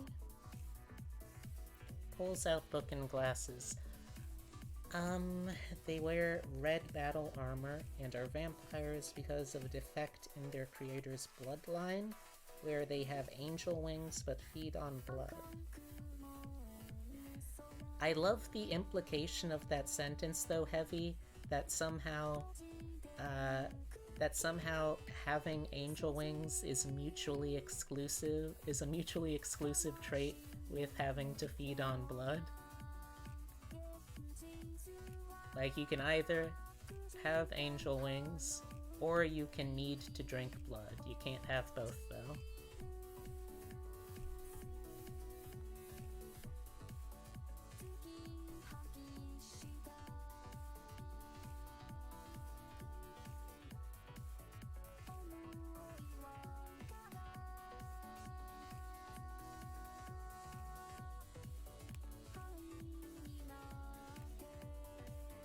Sanguine, I think, was the first.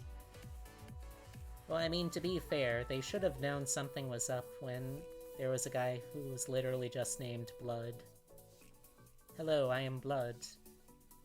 I am the Space Marine.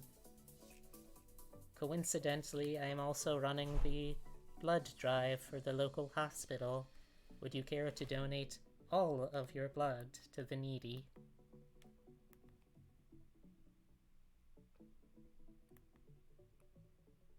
One of my girlfriend's last name is Sanguine.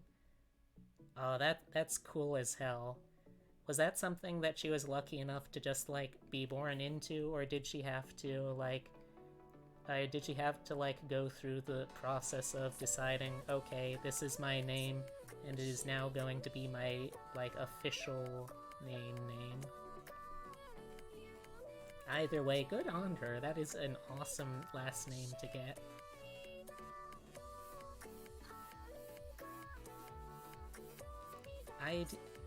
You don't know if she's a vampire or not? Well, there's some ways that you could test that if that's something that you're interested in, Bridgie. Oh, she definitely is a vampire. Okay, I see.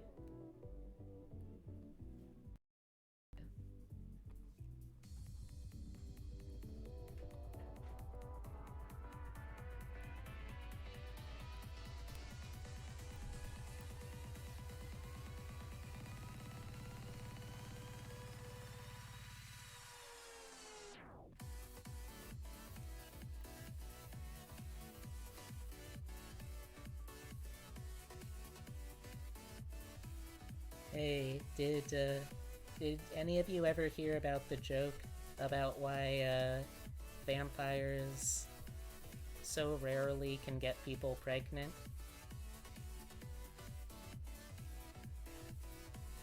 Anyone ever heard that joke before?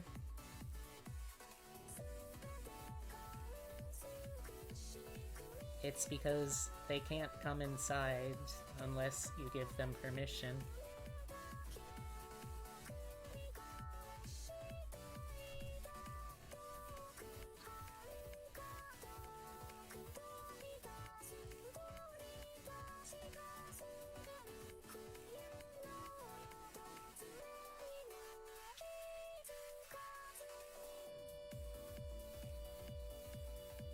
Sorry. I apologize both for what my brain has already done today and what it will probably continue doing. I won't apologize, though, for thinking that that's a clever joke. Because I do kind of think that's a clever joke.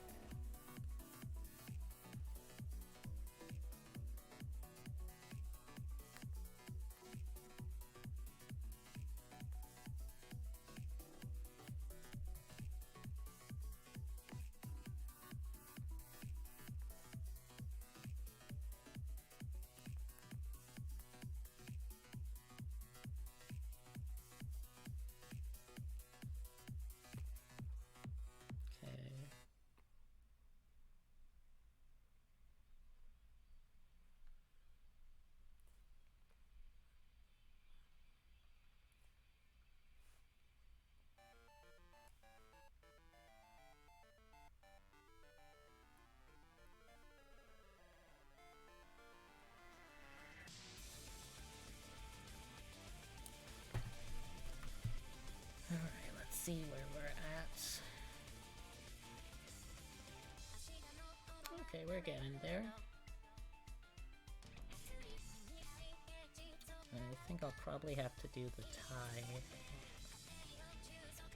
Okay, so this is gonna be a tough part because it's partially obscured by the mug. So I gotta kinda figure out where it's going back there. Gotta use the right line thickness again, too.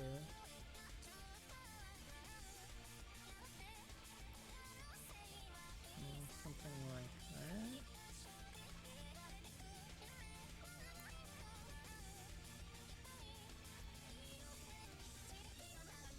Oh no, did I drive away my entire...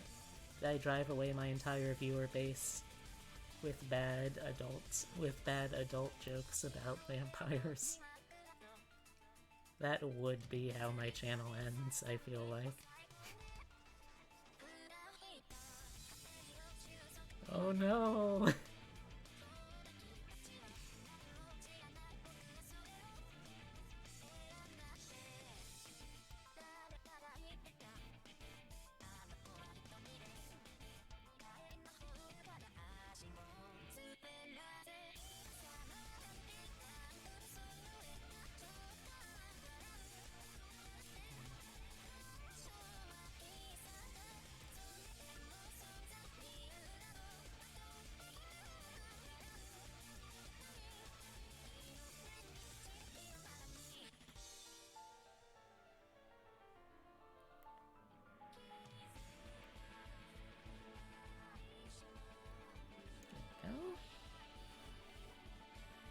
Huh? Is something wrong, Bridgie?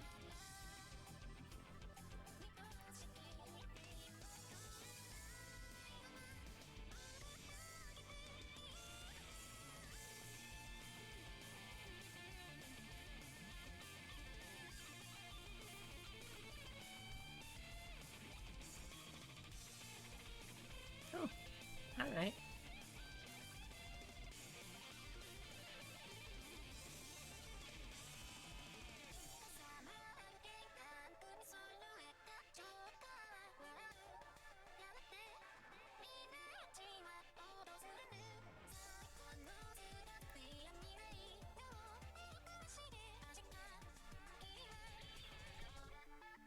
am now filled with enchilada. Good.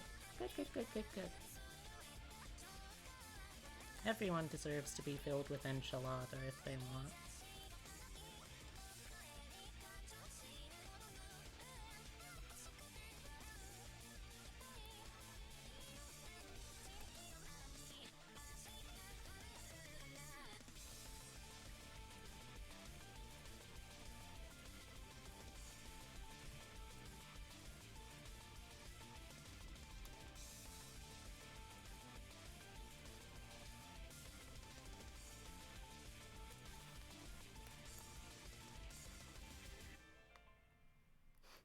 Also, it's dawning on me again that it is with that kind of jokes that I am doing something for someone who I'm, like, kind of hoping to maybe work for one day. Like, I'm sure that Jusagi would love to have,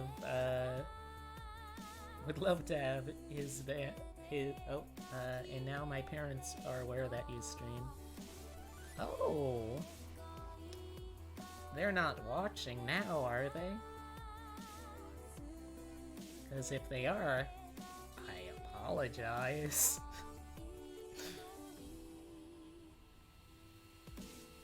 Everything's fun and games until parents get involved in watching.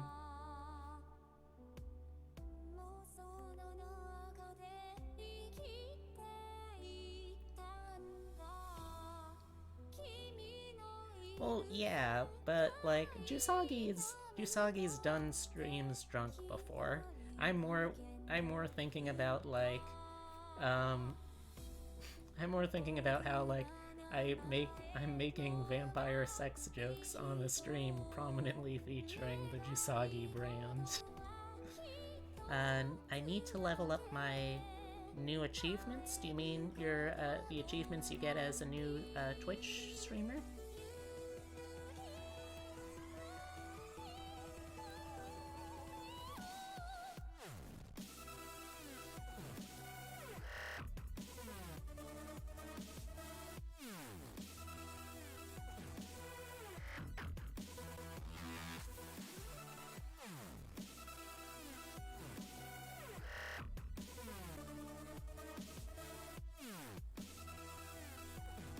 Alright, that's a relief, I guess.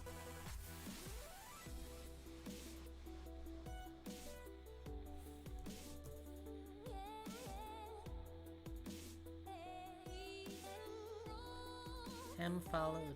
Hi, Hem. Good. Can I raise my microphone volume? Sure.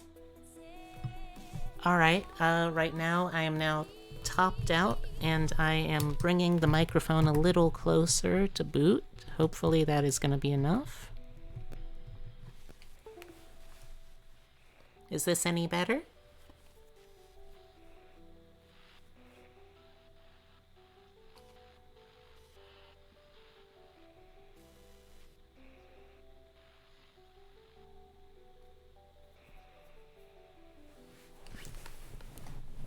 Alright, let me try getting a little closer to readjusting all the pillows behind me. This sounds better?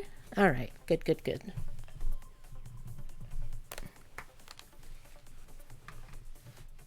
Let's readjust all these wires too so I don't tie myself up.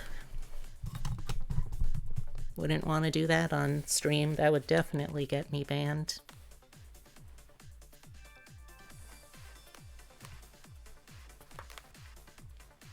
Nope, you good? Stop. Delayed.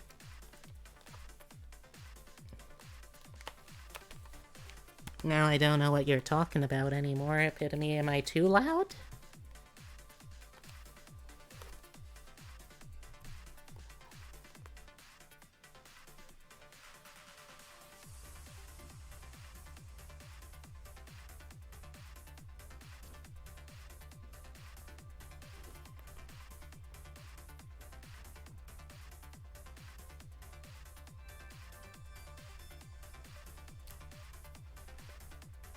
I mean, if I'm too loud now, I can turn myself back down a bit.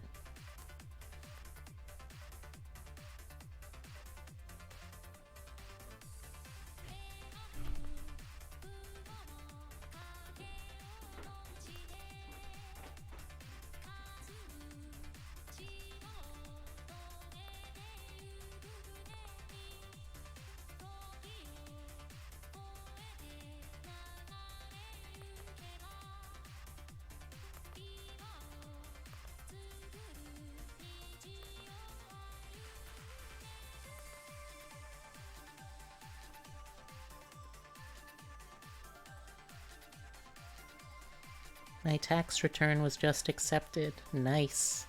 I still need to do my tax return.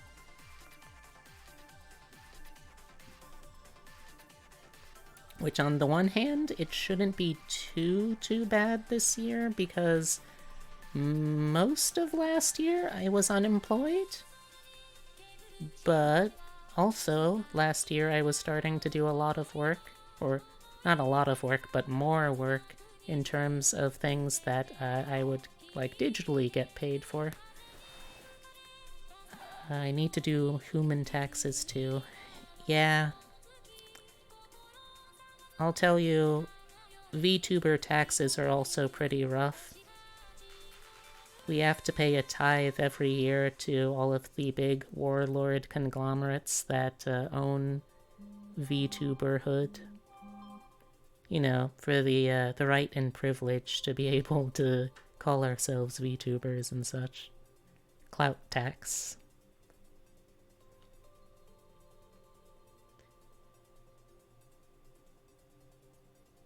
I'm glad also that I'm not... I file before the actual W-2s come in because I would rather do math than wait. Ooh. I can't say I agree because math is painful, but I do admire that. I do admire that.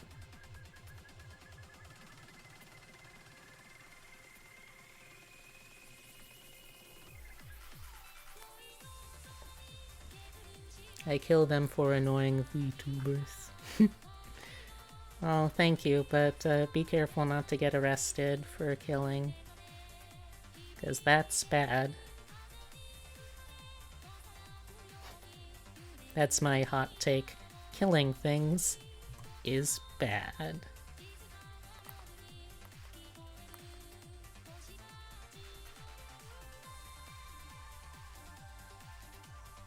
But when I just did mine on like Saturday, so I'm trying to see what to expect. Tiny Roar. I have killed many, but tax evasion? Nope. Not touching that.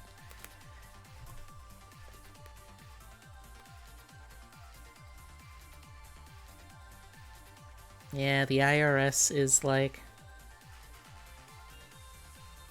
That's some lawful neutral, really menacing energy there. Sent them in January 26th.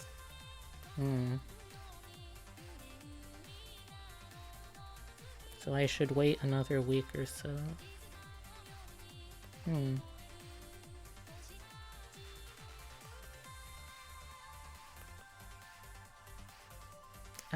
Epitome, remind me at some point after the stream to talk with you again about doing taxes for this year, or this past year. Because like I said, I'm not really totally sure what exactly I'm gonna be doing.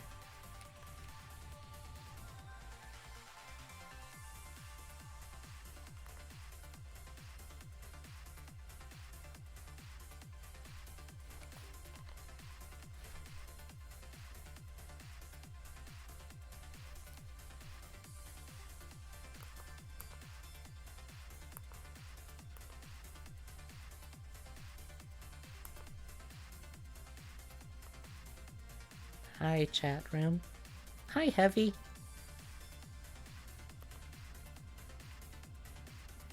Also, I feel like out of all of the things I could be joking around, the one thing I do not want to joke about when I'm doing anything that Usagi might one day see is committing tax evasion, because that seems, in general, like a very bad thing to joke about, especially with anyone who is running businesses.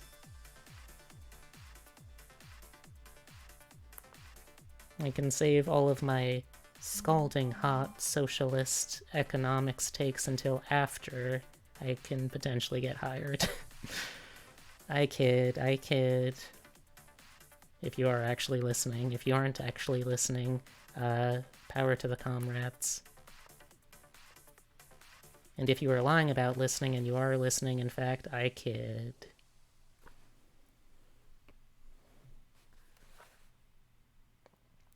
Doesn't everyone joke about Usagi tax evasion ASMR? I have not seen those jokes personally. I remember that being like a running gag in their streams. So I guess so.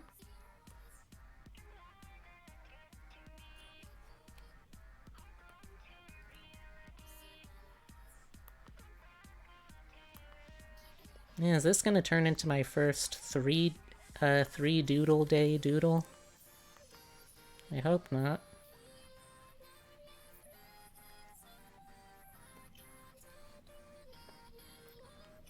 I am 2 hours into this one and still working on the line art, which doesn't bode super well for me.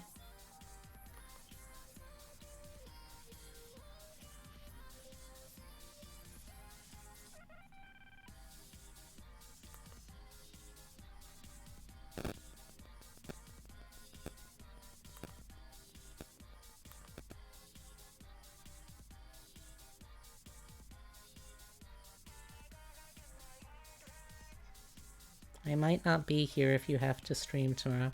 Don't worry,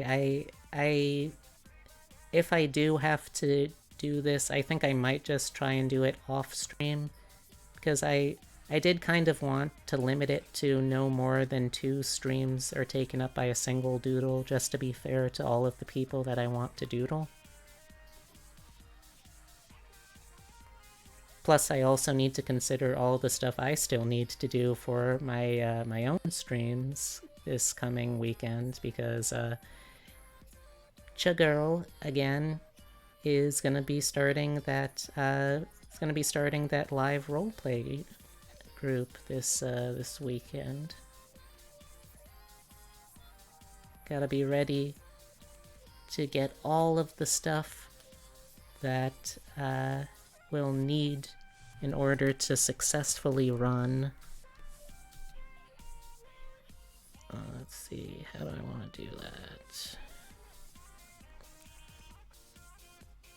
All of the stuff we'll need to successfully run peculiar little role plays. Oh, no, not that far away.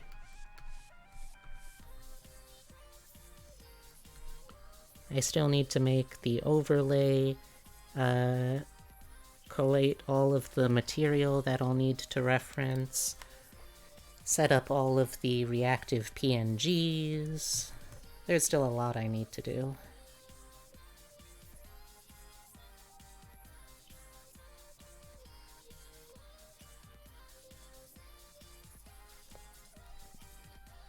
Also, I kind of totally forgot how to do reactive PNGs after I set mine up, so that's something I gotta relearn real hot in a real hot little minute.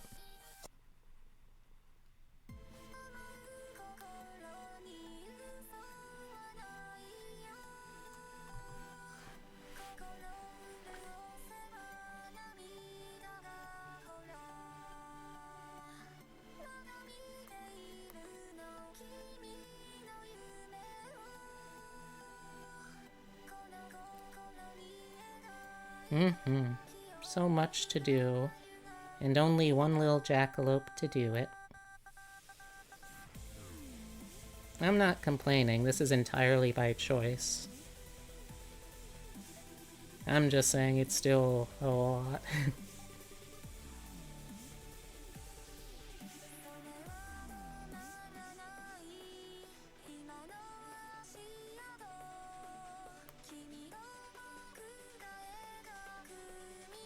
One day you will have crew to help. Maybe. I don't know.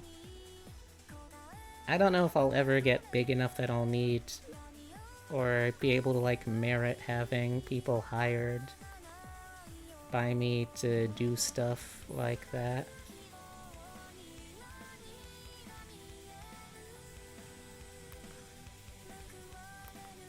Also, once again, Vocaloid has proven to slap.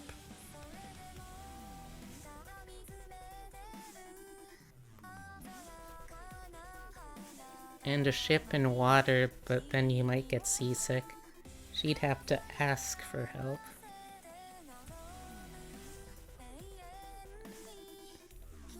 Yeah, I mean, I would have to ask for help, and then I'd also have to be able to, like, afford to pay people to help.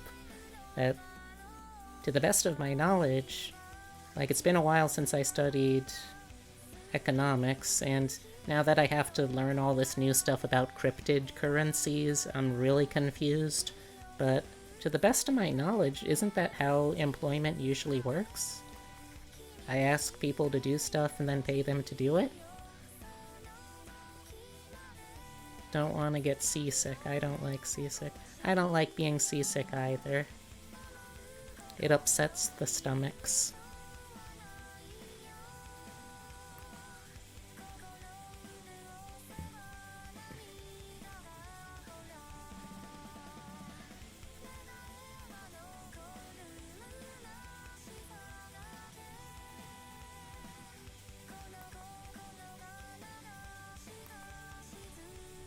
So no crew or ship. Well, now I'm confused. Do I need a crew or ship? Or should I be avoiding a crew and ship? I mean, I don't want to totally rule out the possibility of ships. I like having a lot of people that I hang out with, and even if it's only jokingly right now, I've developed ships with people, I think. I like to think that being a jackalope means I'm, like, at least a little appealing to some people some of the time. It's definitely an ego thing, but I like to think I'm cute. Or at least that I can be cute.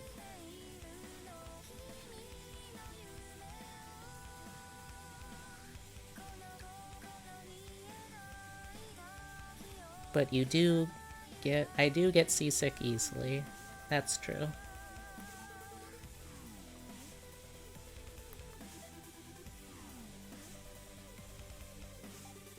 I don't know, also the pirate speak might take getting used to. Maybe.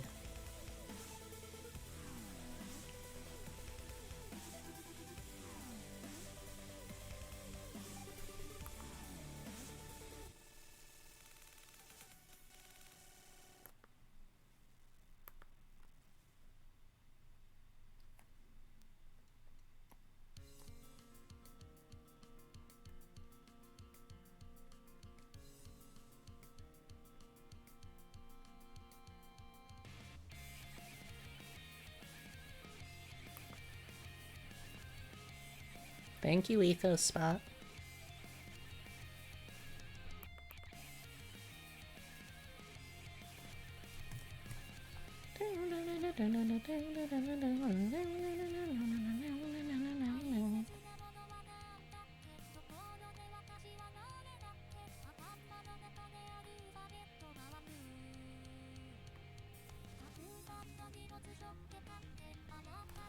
Sorry, I 2 hours late. It's alright. You have a very busy and demanding life, Heavy. You do not have to apologize for being late to one Jackalope's stream.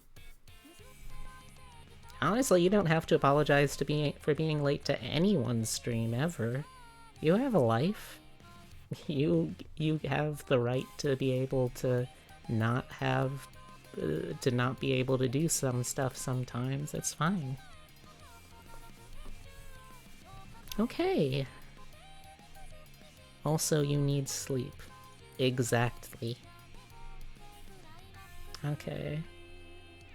Let's turn off the sketch. There we go. Yeah, that's pretty much everything I wanted to see on this, I think. Yeah. What do you think, chat?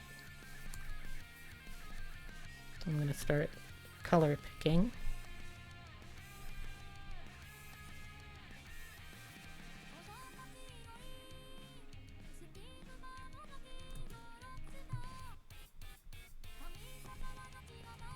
Okay.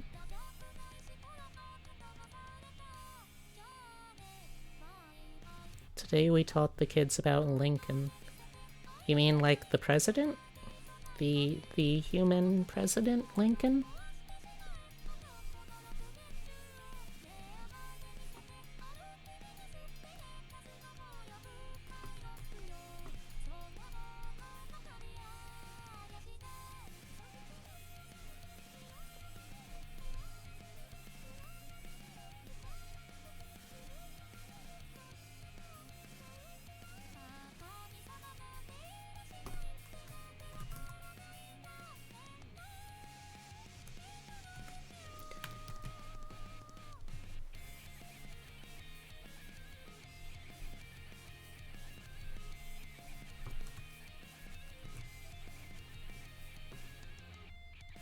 Like, just to be clear, though, you mean that to say that you were talking about the United States President, Lincoln, right?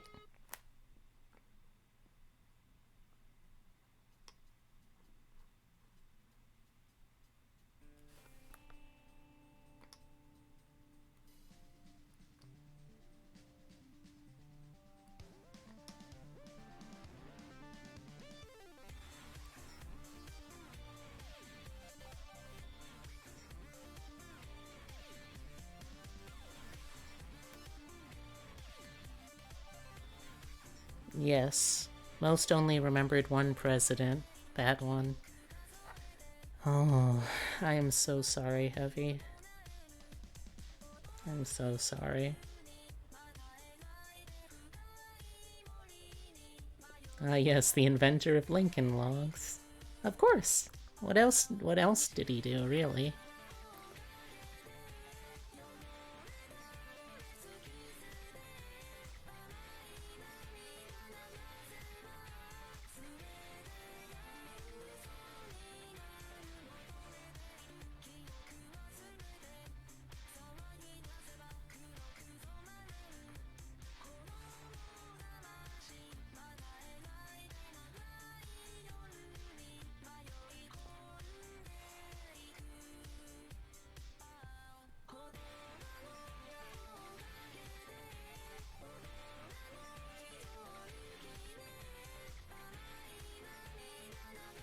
Four is too young for this. I agree. That is very depressing to hear, but hopefully you and the students will be able to rebound from it better than before. Or at least knowing slightly more for them.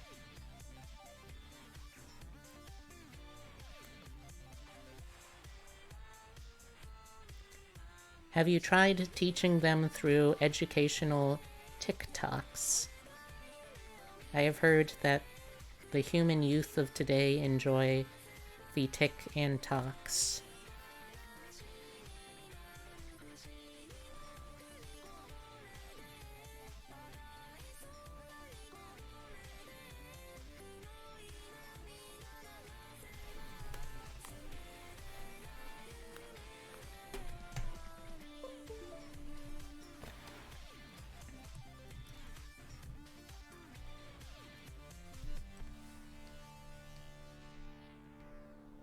Oh, that's right, I forgot.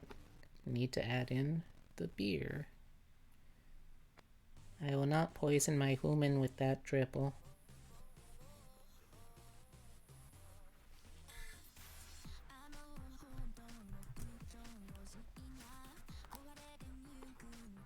Oh, no, not that layer. Go back.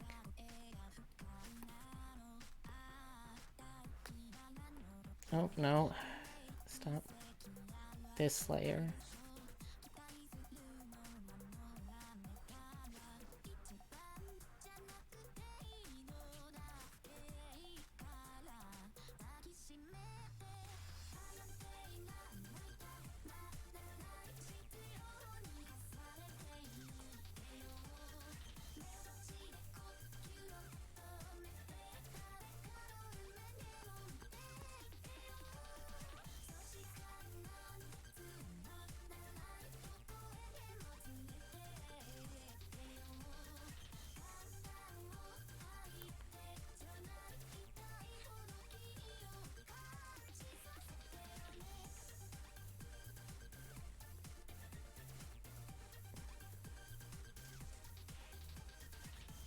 let's see.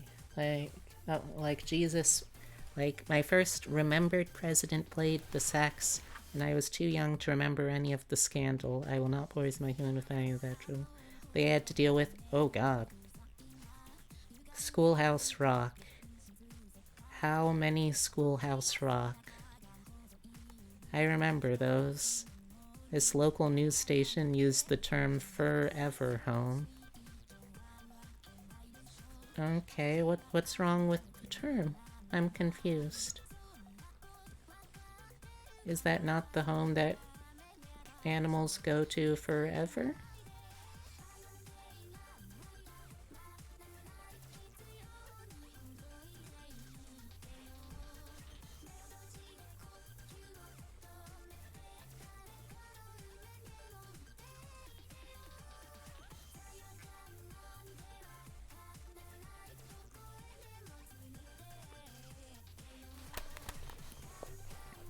I have seen them all. You've seen all of the Schoolhouse Rocks? I mean, there's not that many of them, are there? I am a confused jackalope.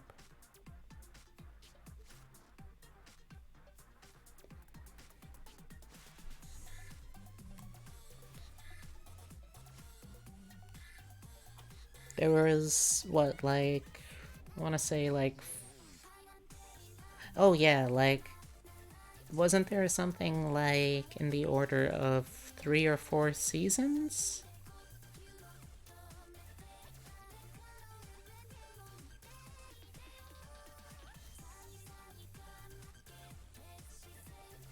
Oh, no, that's not the right color.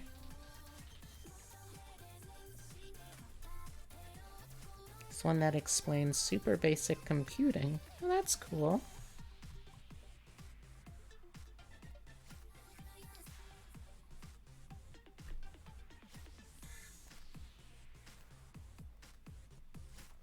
Insider tip, my first president tried to fight the USSR with sky lasers, and Schoolhouse Rock was on normal TV every Saturday during cartoons. Okay. Makes sense, I guess.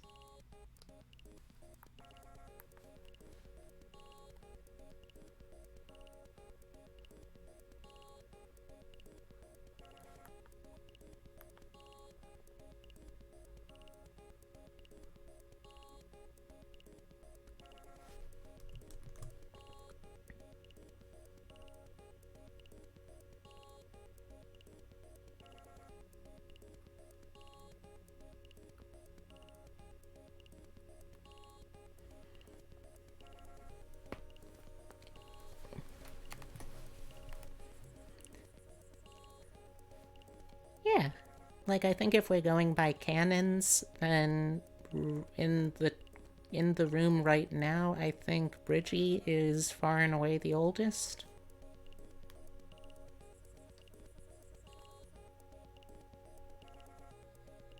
Multiplication Rock, Grammar Rock, America Rock, Science Rock, Money Rock, Earth Rock, and the Home Release Computer Rock.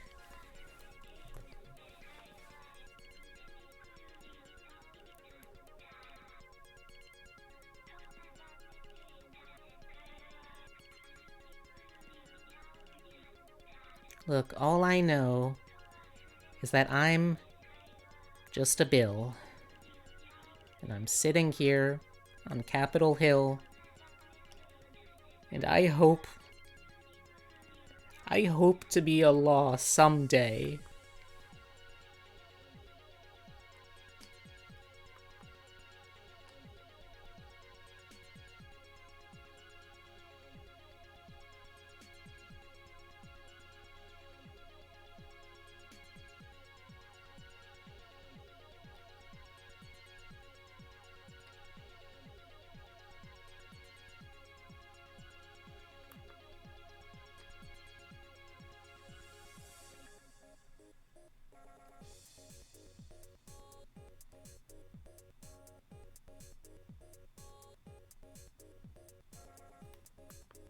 Mm-hmm. Like, the music was actually pretty good. No shade there.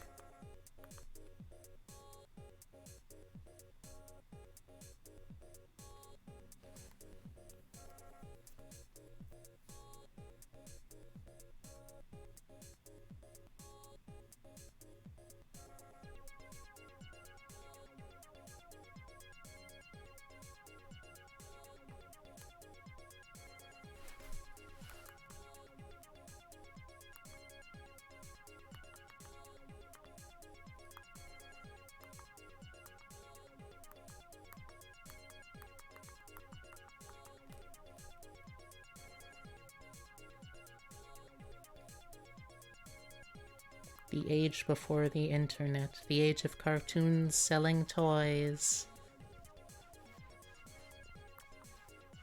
It sure was a thing.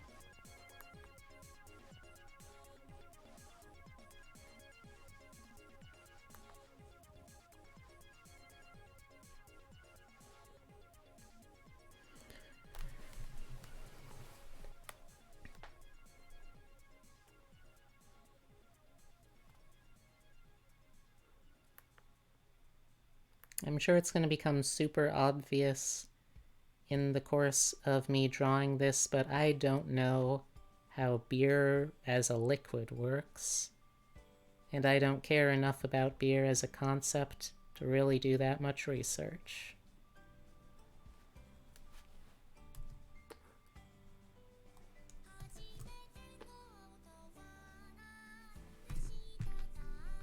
In an age where no one knew what a Nintendo was.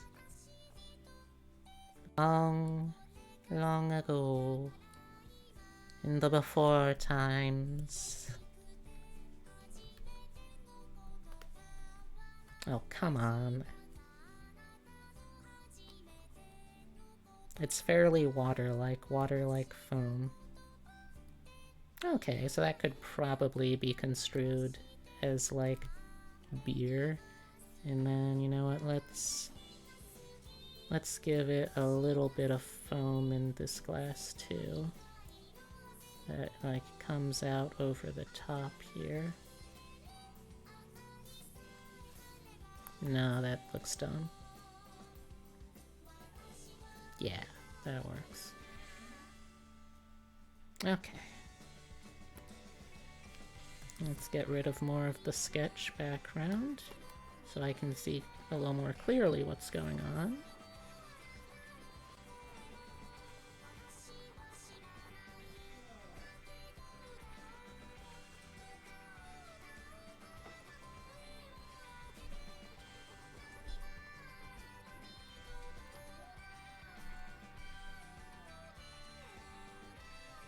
That almost looks like a thing.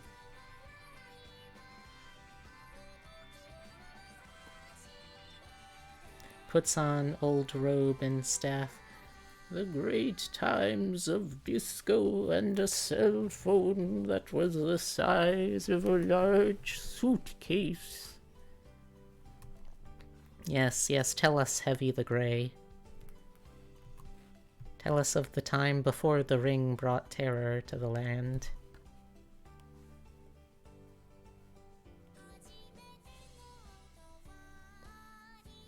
You want dessert? Oh, I thought for a second that you said you want dessert ham. I was gonna ask, okay, what the heck is a dessert ham?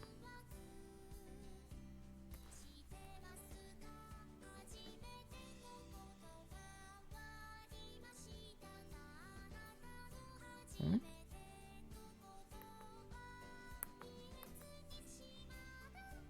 It's too thick.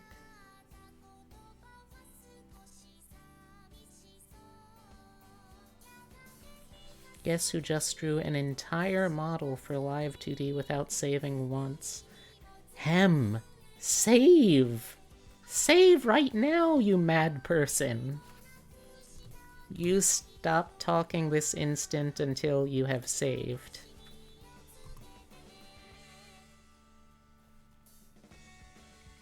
Wiggles paw. Car ran on gas and candy was 25 cents.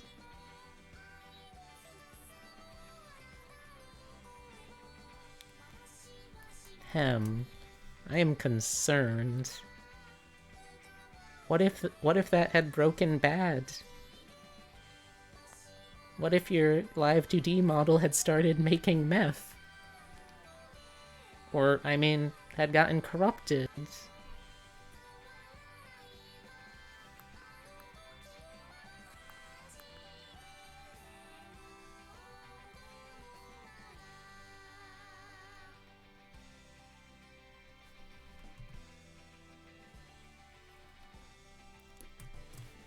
I've been so lucky recently with this new PC that it's cleared away my fear of God. Alright, well, we need to reteach you that fear, I guess.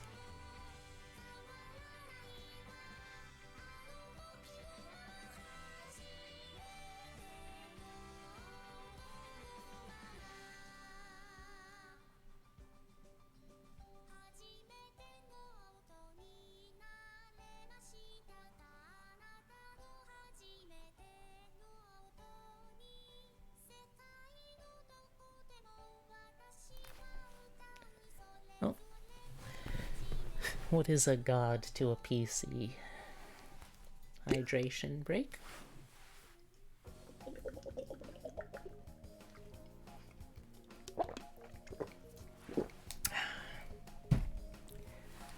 Thank you, Epitome. Boxes of donuts were considered healthy food. Trans fats. I agree, Epitome. You know, I feel like trans people should not have to justify whatever body weight they're at. Trans fats are human fats.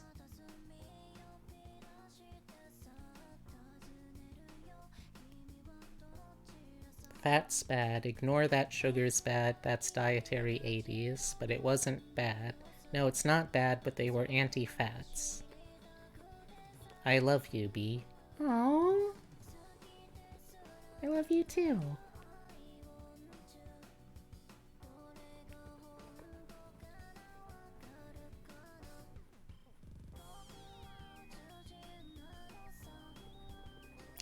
Excuse me.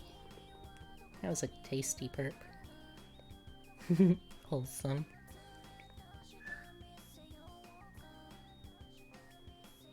I wonder if that should be one of my redeems. Just me being very soft and lovey-dovey to people. I mean, I'll do that for free anyway. Also, sorry if you hear my old pupper in the background porking. I don't know how sensitive the microphone is. What's up, Epitome?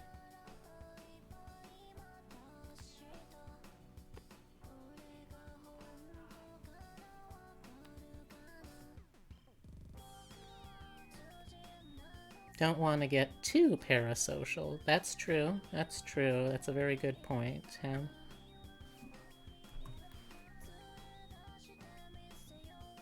The burbs are looking at TV. Oh, I didn't know you had burbs, Heffy.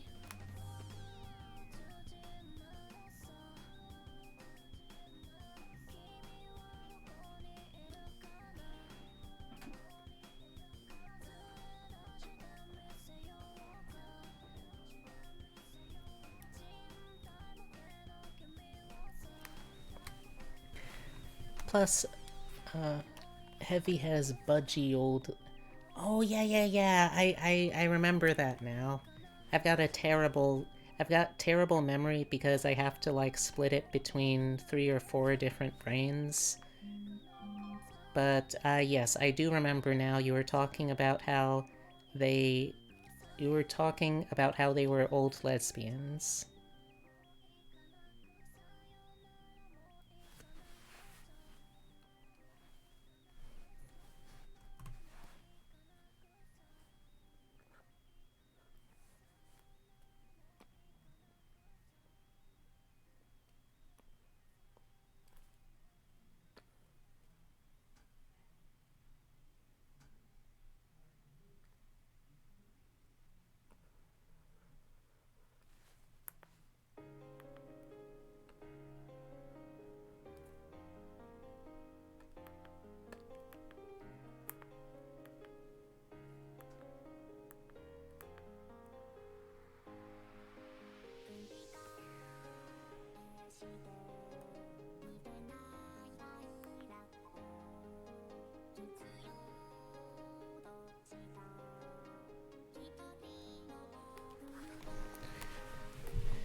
Yeah, I guess I probably shouldn't just make my affections be something that free and easy, but at the same time, I feel like at the moment at least, pretty much everyone that shows up to my stream is someone that I know. So I feel like it wouldn't be too bad at the moment at least.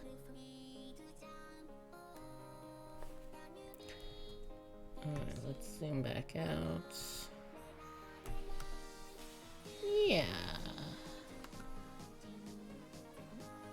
Yeah. Yeah. Alright.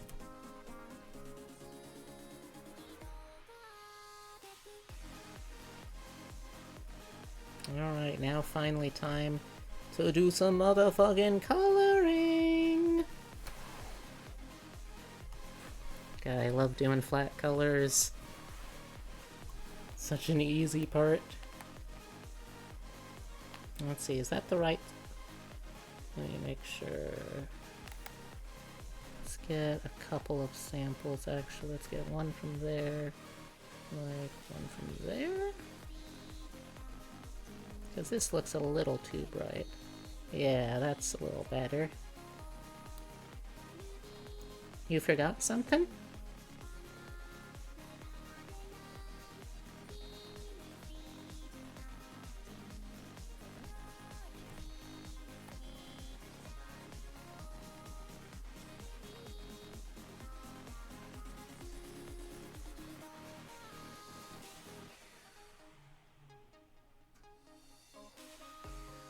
Looks at schedule paper and size. Oh. A pity me and I had a whole ass convo on Discord.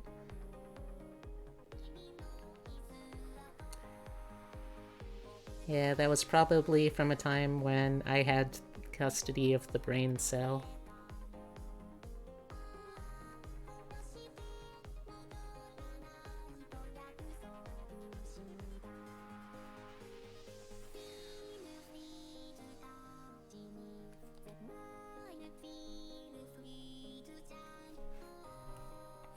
Let's zoom in.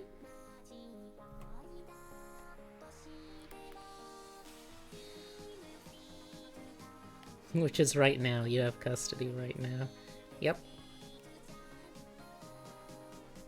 Don't worry, after this I won't even remember what a pretzel is. I'll look at that snack bag I have in the corner and think, what the fuck are these? Like, old-ass pieces of bread?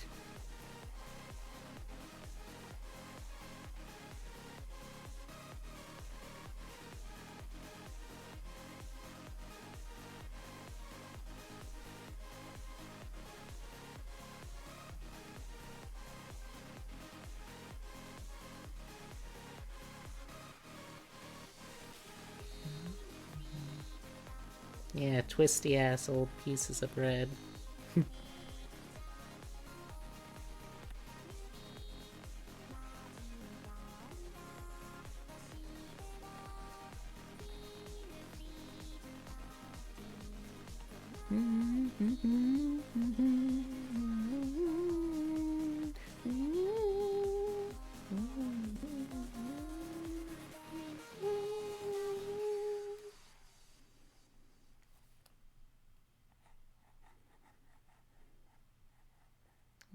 Okay.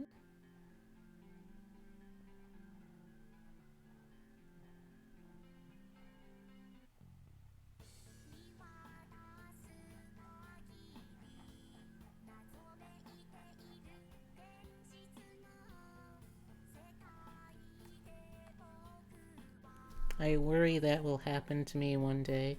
Forgetting what pretzels are? I didn't realize that would be such a relatable fear.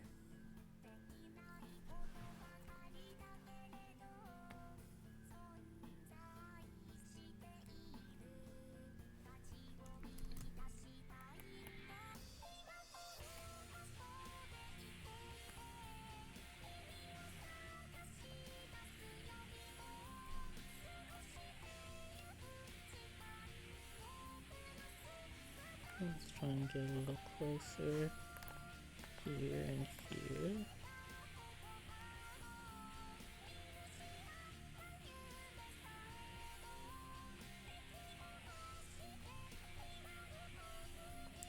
rid of this bit here.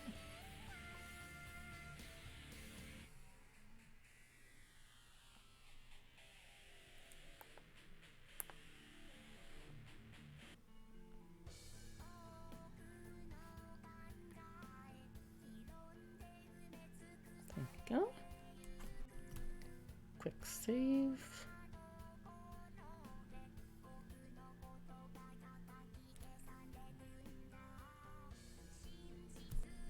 It probably won't happen to you, Heavy. I wouldn't worry that much. I just have bad brain.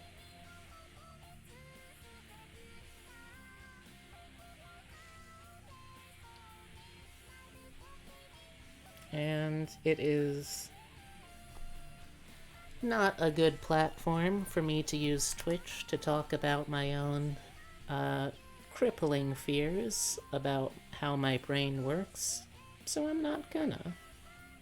Because this is supposed to be a good vibes stream. My fleas are all just... Fleets are all just my cat watching streamers. Am I doing Twitter right? Yes. Yes, you are, Hem. And pretzels with mustard are good. Does anyone have... Oh, I saw, actually, speaking of doing stuff with Jisagi, I saw one of their tweets the other day about spicy opinions, but only sharing controversial opinions that are related to food. So this is something that I'm very curious and invested in. Well, maybe, Hem. I'll keep that in mind. But I am curious, does anyone in chat have any opinions about food that might be a controversial take? And I guess to give y'all some time, I'll start with my biggest one. That is that I think the texture of quiche, the mouthfeel that it produces, is so absolutely abhorrent that it doesn't matter what other flavors get added to the quiche. The mere texture of it will always ruin it as an experience for me. Let's see.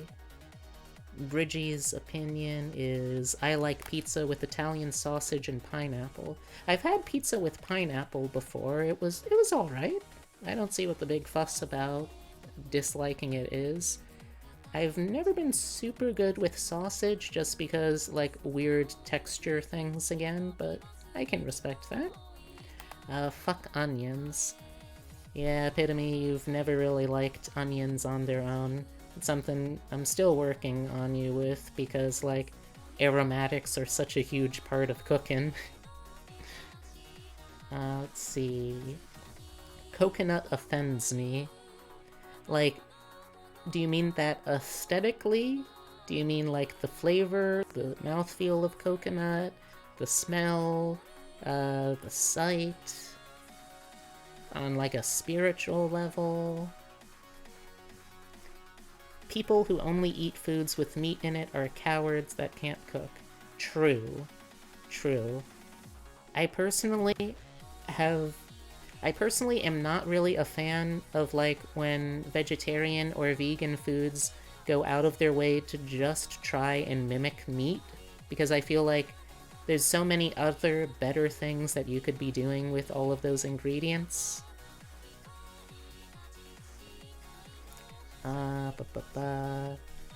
Need to try that kiwi pizza.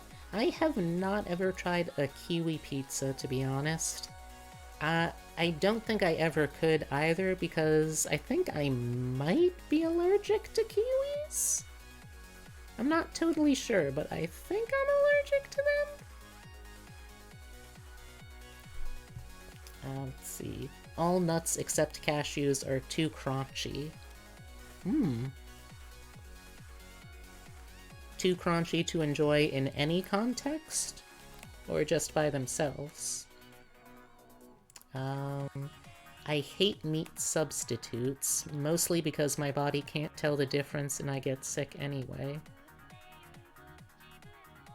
Right. You said you were talking about this in a stream before. It was like, I think you described it as like super picky eater syndrome, kind of. And that extends to meat in general, it sounds like. Most contexts. Alright, that's fair. What about in, like, desserts, though? Or what about in butters? I know that you're a big fan of nut butters.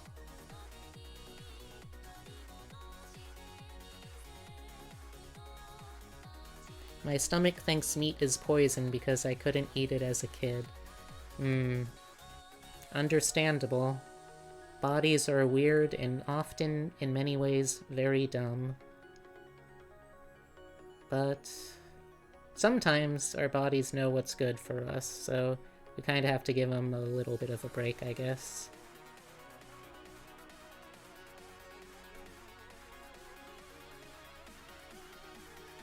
Let's see, what other hot takes could I share?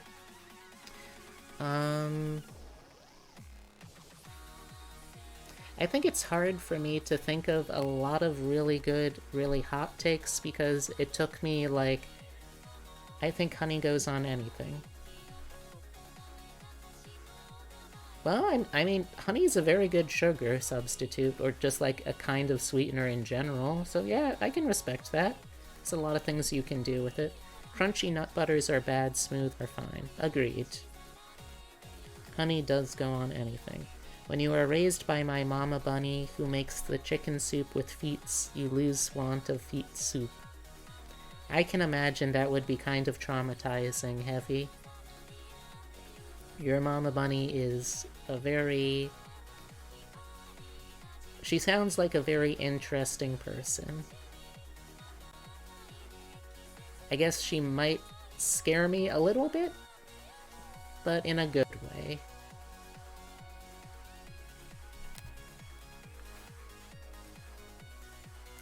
But yeah, I mean, you can use honey with fruit, obviously, because they're both sweet. You can use it with vegetables to add sweetness. You can use it with meat. You can use honey with a lot of stuff and it will work.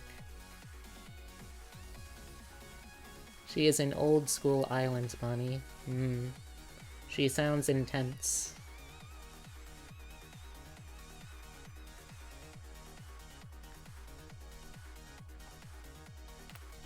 Let's see, what other good food hot takes do I have?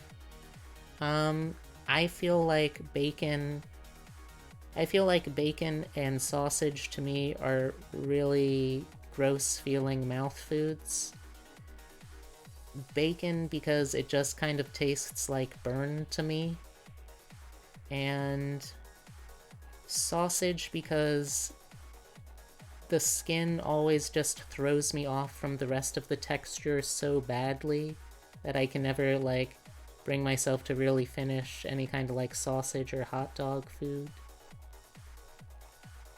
Bacon yummy for my teeths. Is bacon good for teeth? I did not know.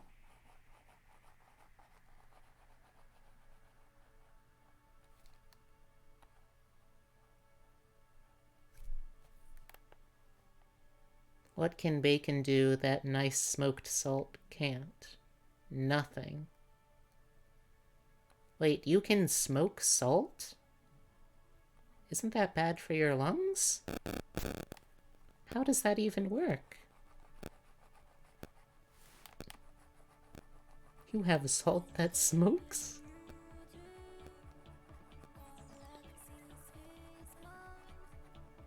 I am confused.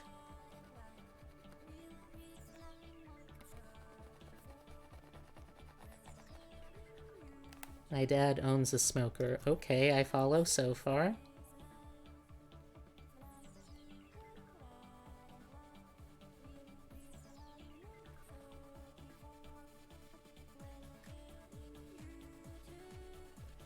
I am still uncertain as to how one can smoke salt, though. Smoking is bad and salt does not have lungs. Yeah, those are both very true reasons why I am confused as well.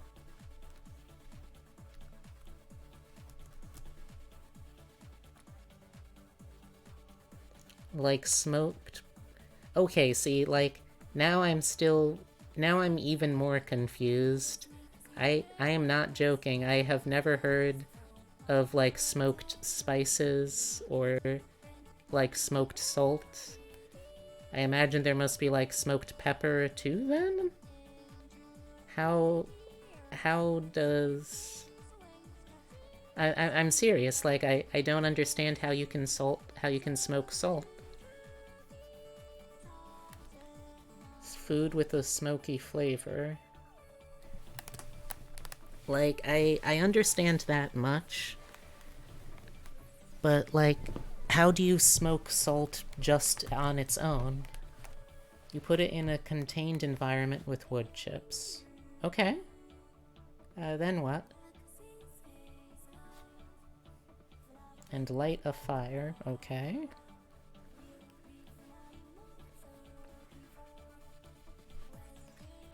Okay.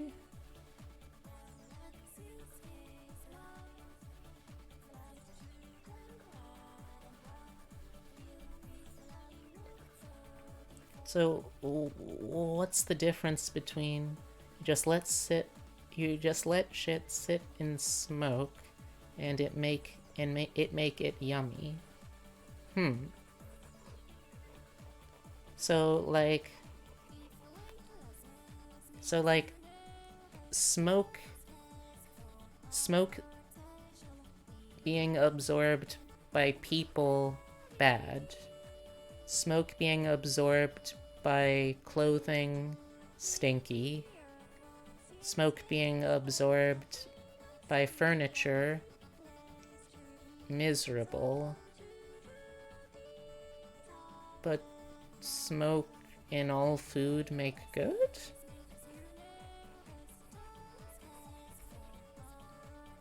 It's like how you cook things over a fire and it tastes different than on the cooktop. Smoke in lungs bad, smoke in stomach, okay. Huh, I never thought about it that way. I'm learning. I'm doing a whole learn today and I didn't even plan on it.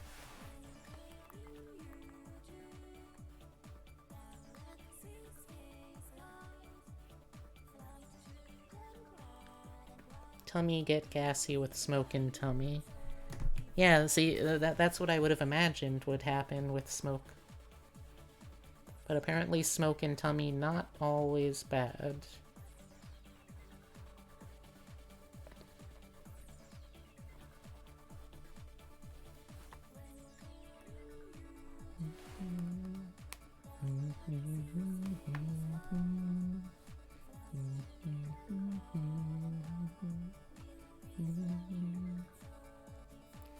For some reason, this song right now has like the same kind of emotional, mental energy as like being like 5 years old in a long car ride where you're spacing out and falling asleep, and your mama bunny has on a cassette tape of Enya's greatest hits. Does anyone else know what I'm talking about there? Or is that just a me thing?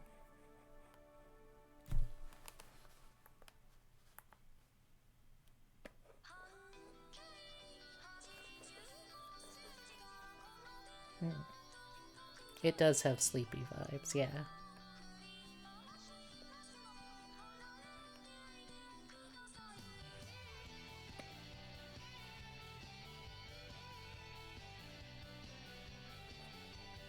At least it's not the poor kids now who listen to 500 hours of Baby Shark. Oh no. Also, fuck my R is my jam, and also very sad. What's my R?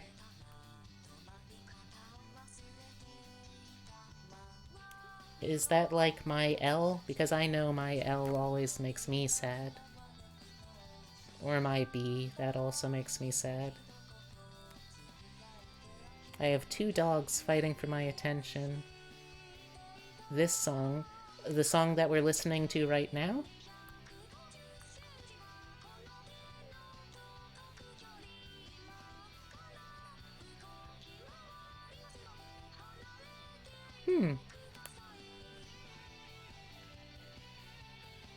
I'll have to look into it. I do like the idea of music that gets that kind of introspective.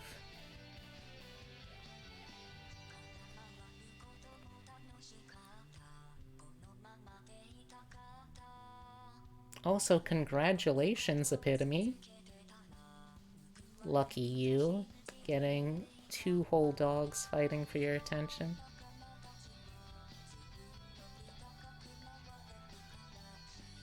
I've said it before, the songs Vocaloid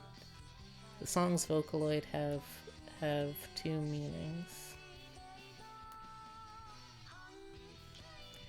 The video can be a little triggering because it does touch on suicidal ideation, but it's also kind of sweet. I can respect that. I'm fortunate enough that in my life I've never been at such a low point that I wanted to be dead again, but I can definitely respect how that can be triggering for people.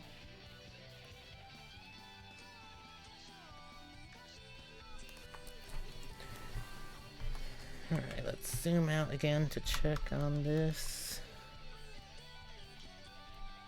Okay. Yeah, that's pretty much all of the skin color that I'll need. Now let's just erase. No, actually, I don't really need to erase because I'm going to be coloring over this again. Huh. Understandable. Understandable, Heavy. Okay, now let's try doing... I guess let's try doing the shirt next. She stands on the edge of a building and talks people down from the edge every day. Oh, that does sound very sweet. I'll check out the song later. Oh, Heavy, my condolences. That sounds absolutely miserable.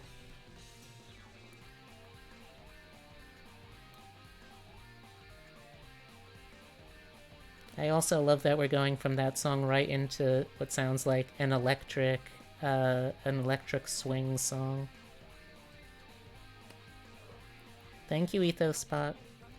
Baby Shark is fine once. Not that one. There we go. That.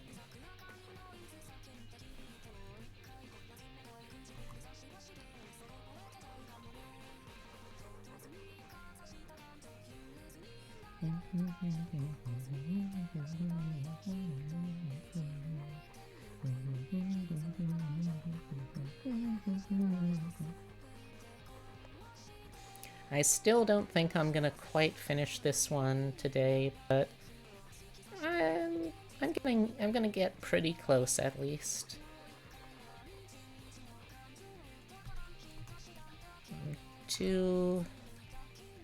Oh, geez, why do you keep doing that? I don't want to zoom that far out. That's absurd.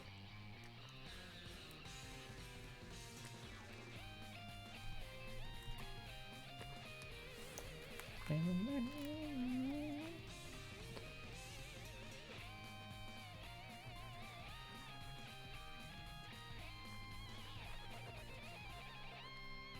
we go.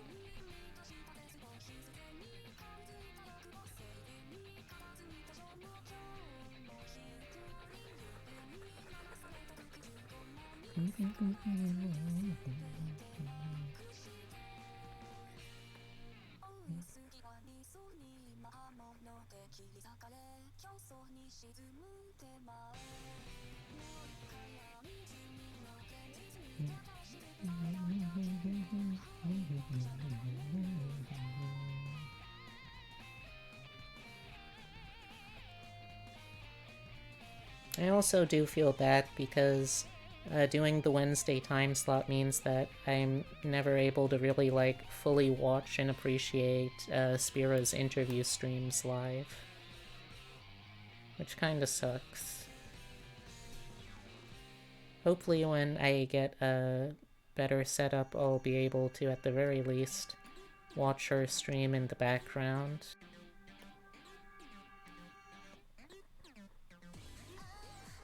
Or even better, maybe, just be able to have a schedule that I could work around to watch that stream too.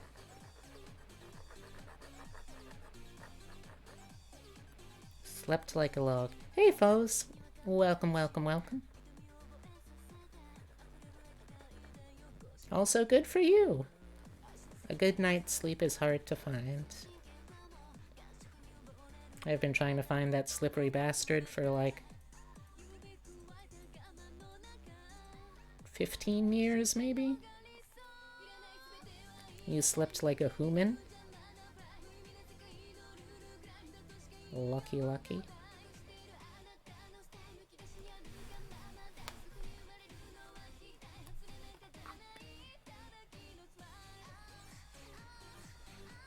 Wow, this song's a little suggestive, isn't it?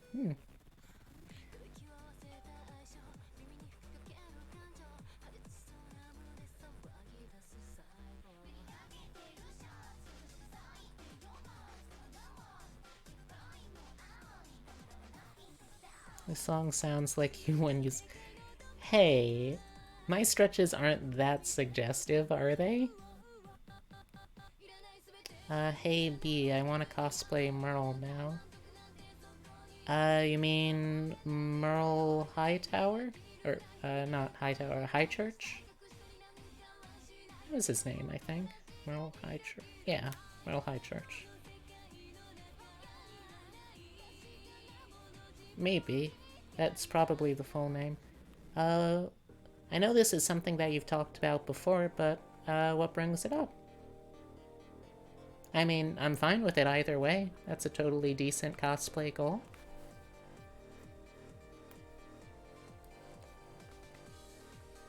Yeah, it's from a podcast heavy. I don't know. Right, that's right. He did make the middle name Hightower. I forget, or not I forget, but yeah, Heavy, this is from a podcast called The Adventure Zone, from internet's The McElroy family. Beard and Hawaiian shirt, and Luke and Lucy and I are talking about how both of you cosplay Taco. That is true. Taco is one of the few male characters that I cosplay these days. I say that ostensibly only really having cosplayed one other male character. No, scratch that. 2 other male characters that I can think of.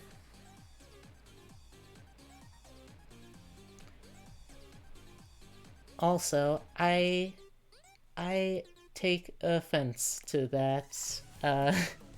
I take offense to that, Hemlock. I do not sound that lewd when I stretch, do I?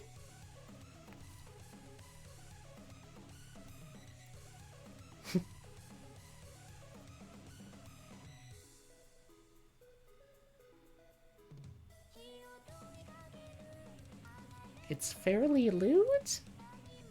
Is it?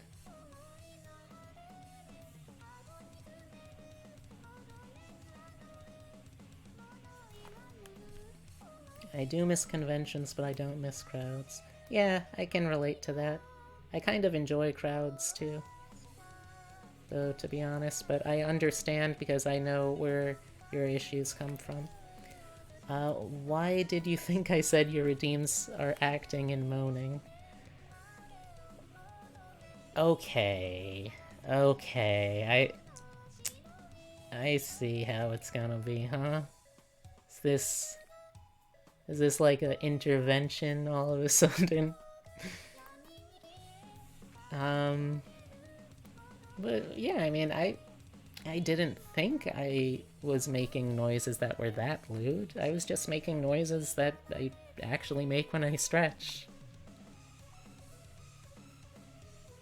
Oh, thank you for the hydrate.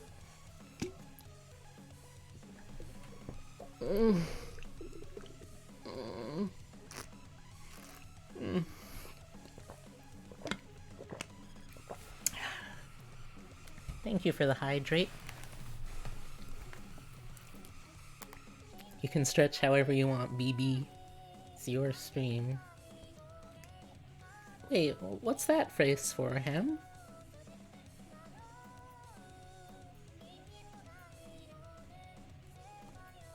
I was very thirsty.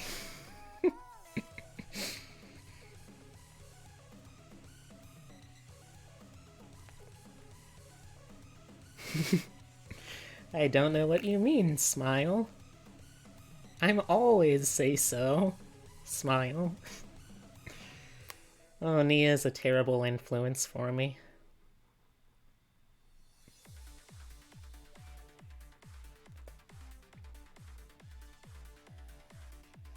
Thankfully, though, Nia doesn't watch my streams, so I don't have to worry about that.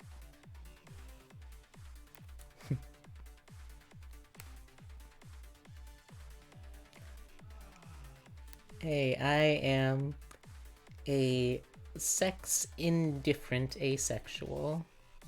I could take or leave sex, and in fact, on many occasions I have. I'm not sure what I started this sentence off trying to say, but that's all statements that I have made now. Fortunately, I never clip my streams, despite the fact that I probably should, so I don't have to worry about this stuff coming back up. You can take it with you? I can take what with me?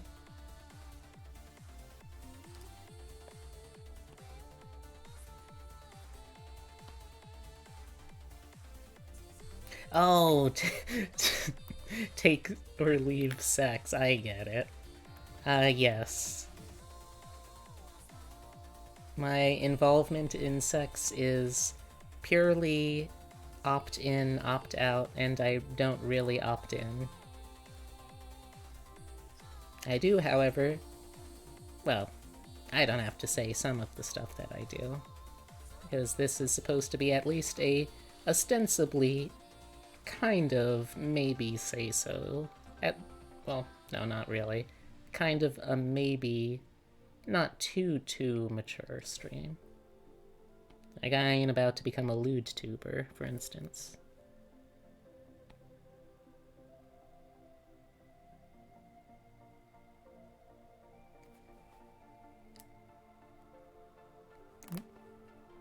Let's get in real close here.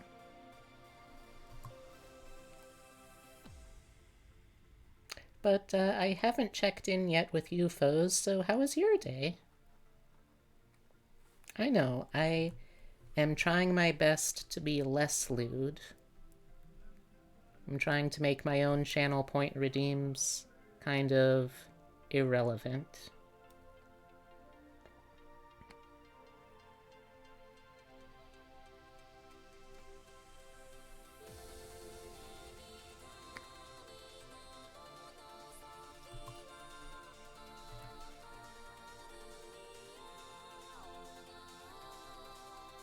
I will do my best to not be lewd, because I don't want to make people uncomfortable that way. I probably do a real shitty job of it, but I will at least try.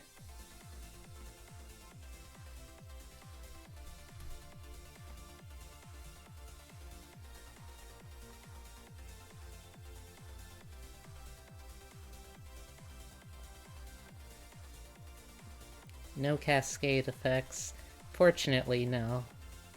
Also, this is just going to be a flat warning for all y'all. I will not be doing any of the goofy voice things when I'm narrating the RPG streams, because I'm working with the horror genre for my RPGs, and I know that I'm not going to be able to be very effectively scary in my narration if I have to talk in an ooh voice. I might be able to do it with an awa, but definitely not with an ooh.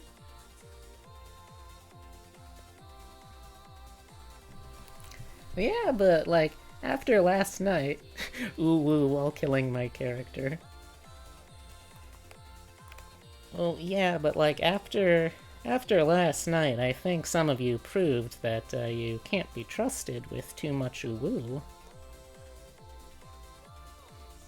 I'm taking your uwu privileges away until you've shown me that I can trust you with them.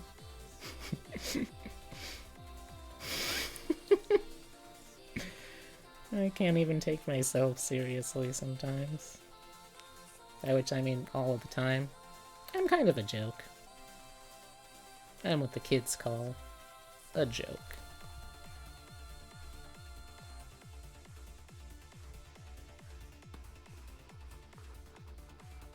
If someone redeems a hydrate, do we all have to drink? No, I don't think so. I mean, you're welcome to drink whenever if you want. Can I do Kronk? Let's see. I always forget the actor's name, but the actor that plays Kronk, the guy who basically only has just Patrick Warburton. It's been a while since I've like tried to do a Patrick Warburton, but yeah, I can give him a shot. Someone give me a line to say as Patrick Warburton.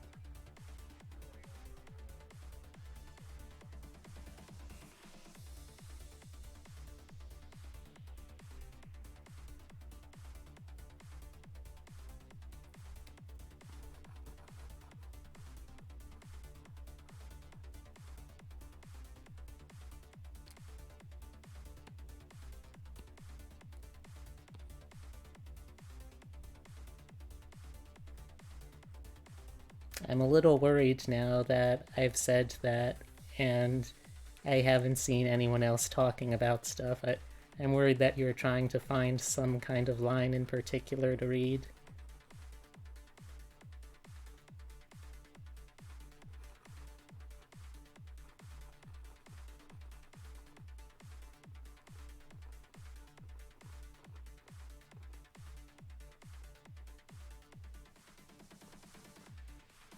Yeah. Oh, you're sad? Why? Are you okay?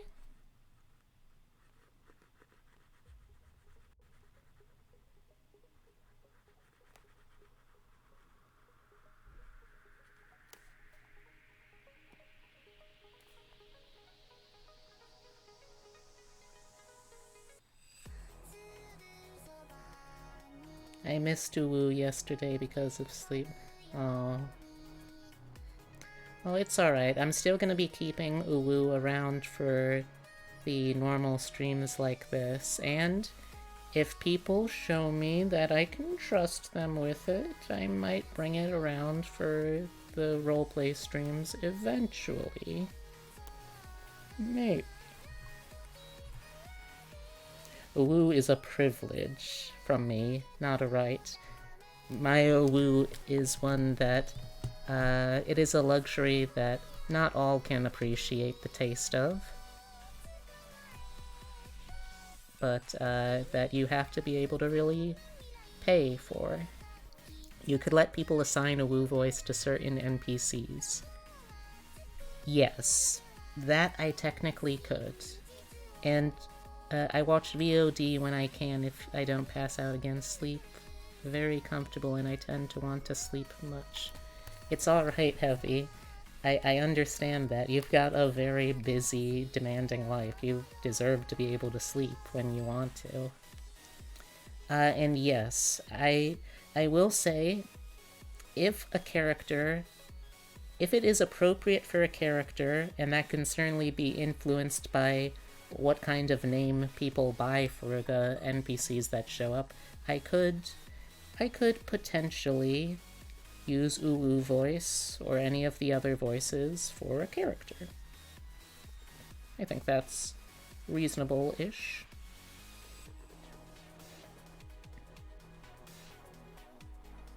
I get Monday off at least. Good! It's something at least. Teachers are very underappreciated, unfortunately.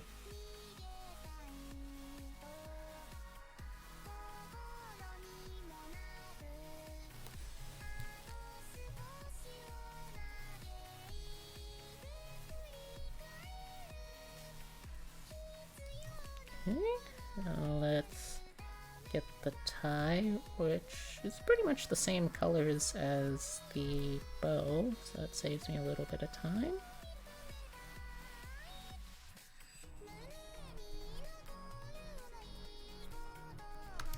But yeah, I was kind of struggling to think of redeems that would be appropriate for both the,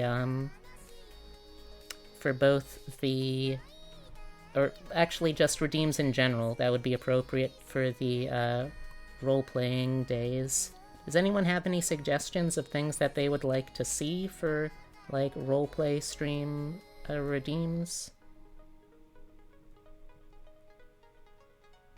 Because again, I want to keep it respectful to the action as it's going on. That's the big thing, I think, for me.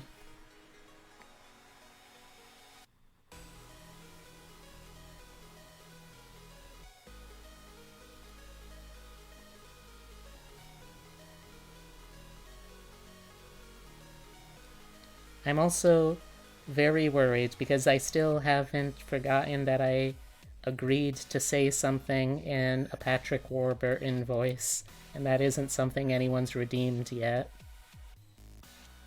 I am very afraid of that free offer I left on the table. But I am also very thirsty for clips, so I might have to do it if anyone has something to say. What people don't understand is we do not get much time off. I know working 190 days a year doesn't sound like a lot, but a lot of planning and half days kids get, we do not. True. True. And there's so much, like, out-of-pocket expenses, too, that you're expected to take care of as a teacher. It really is a very unfair hand that teachers are dealt economically in this country.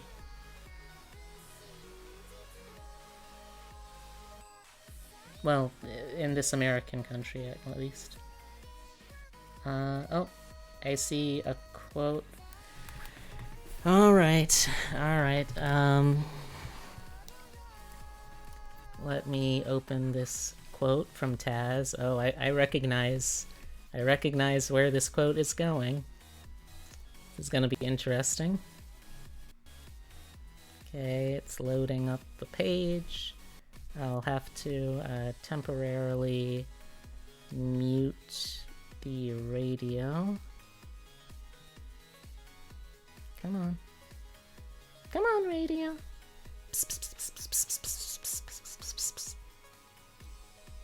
Come on, radio. Show me the mute. Show me the mute, radio. Come on. There you go. All right. Let me try to get in the character of the voice. Ah, yeah.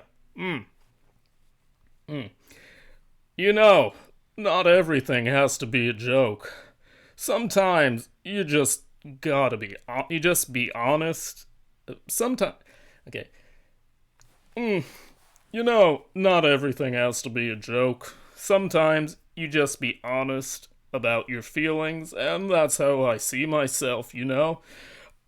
I might not be the most threatening silhouette, but I like to think of myself as somebody who can stand up for, you know.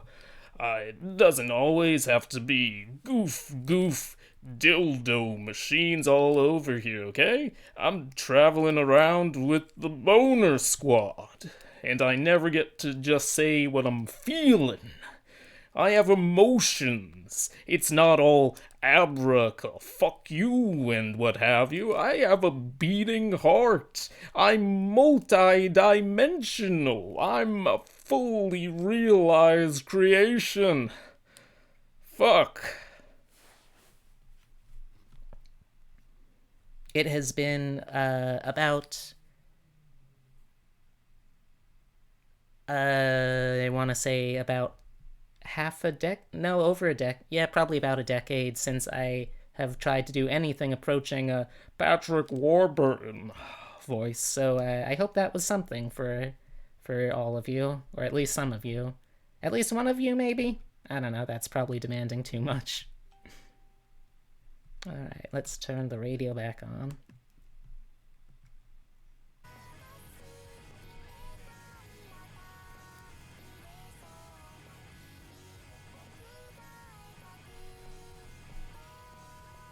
What are you talking about, Epitome? I was reading Patrick Warburton.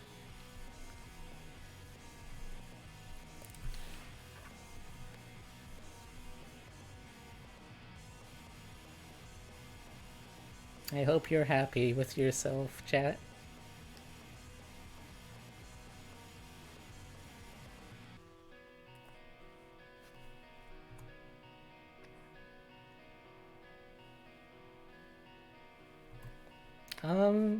Yeah, sure, I could probably give you a regular taco later.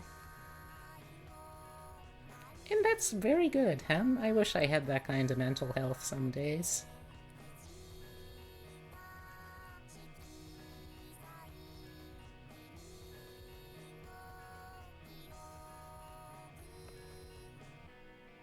Pretty sure she does the thing where her eyebrows are basically the same color, right? Oh, no. This is fun to try and navigate without knowing where stuff are. Okay, no, her eyebrow color is a little darker. I can work with that, though. Yep. Tacos. Tacos. Tacos. I have the occasional imposter syndrome about every facet of my life, but it's very temporary. That seems like you're doing pretty well.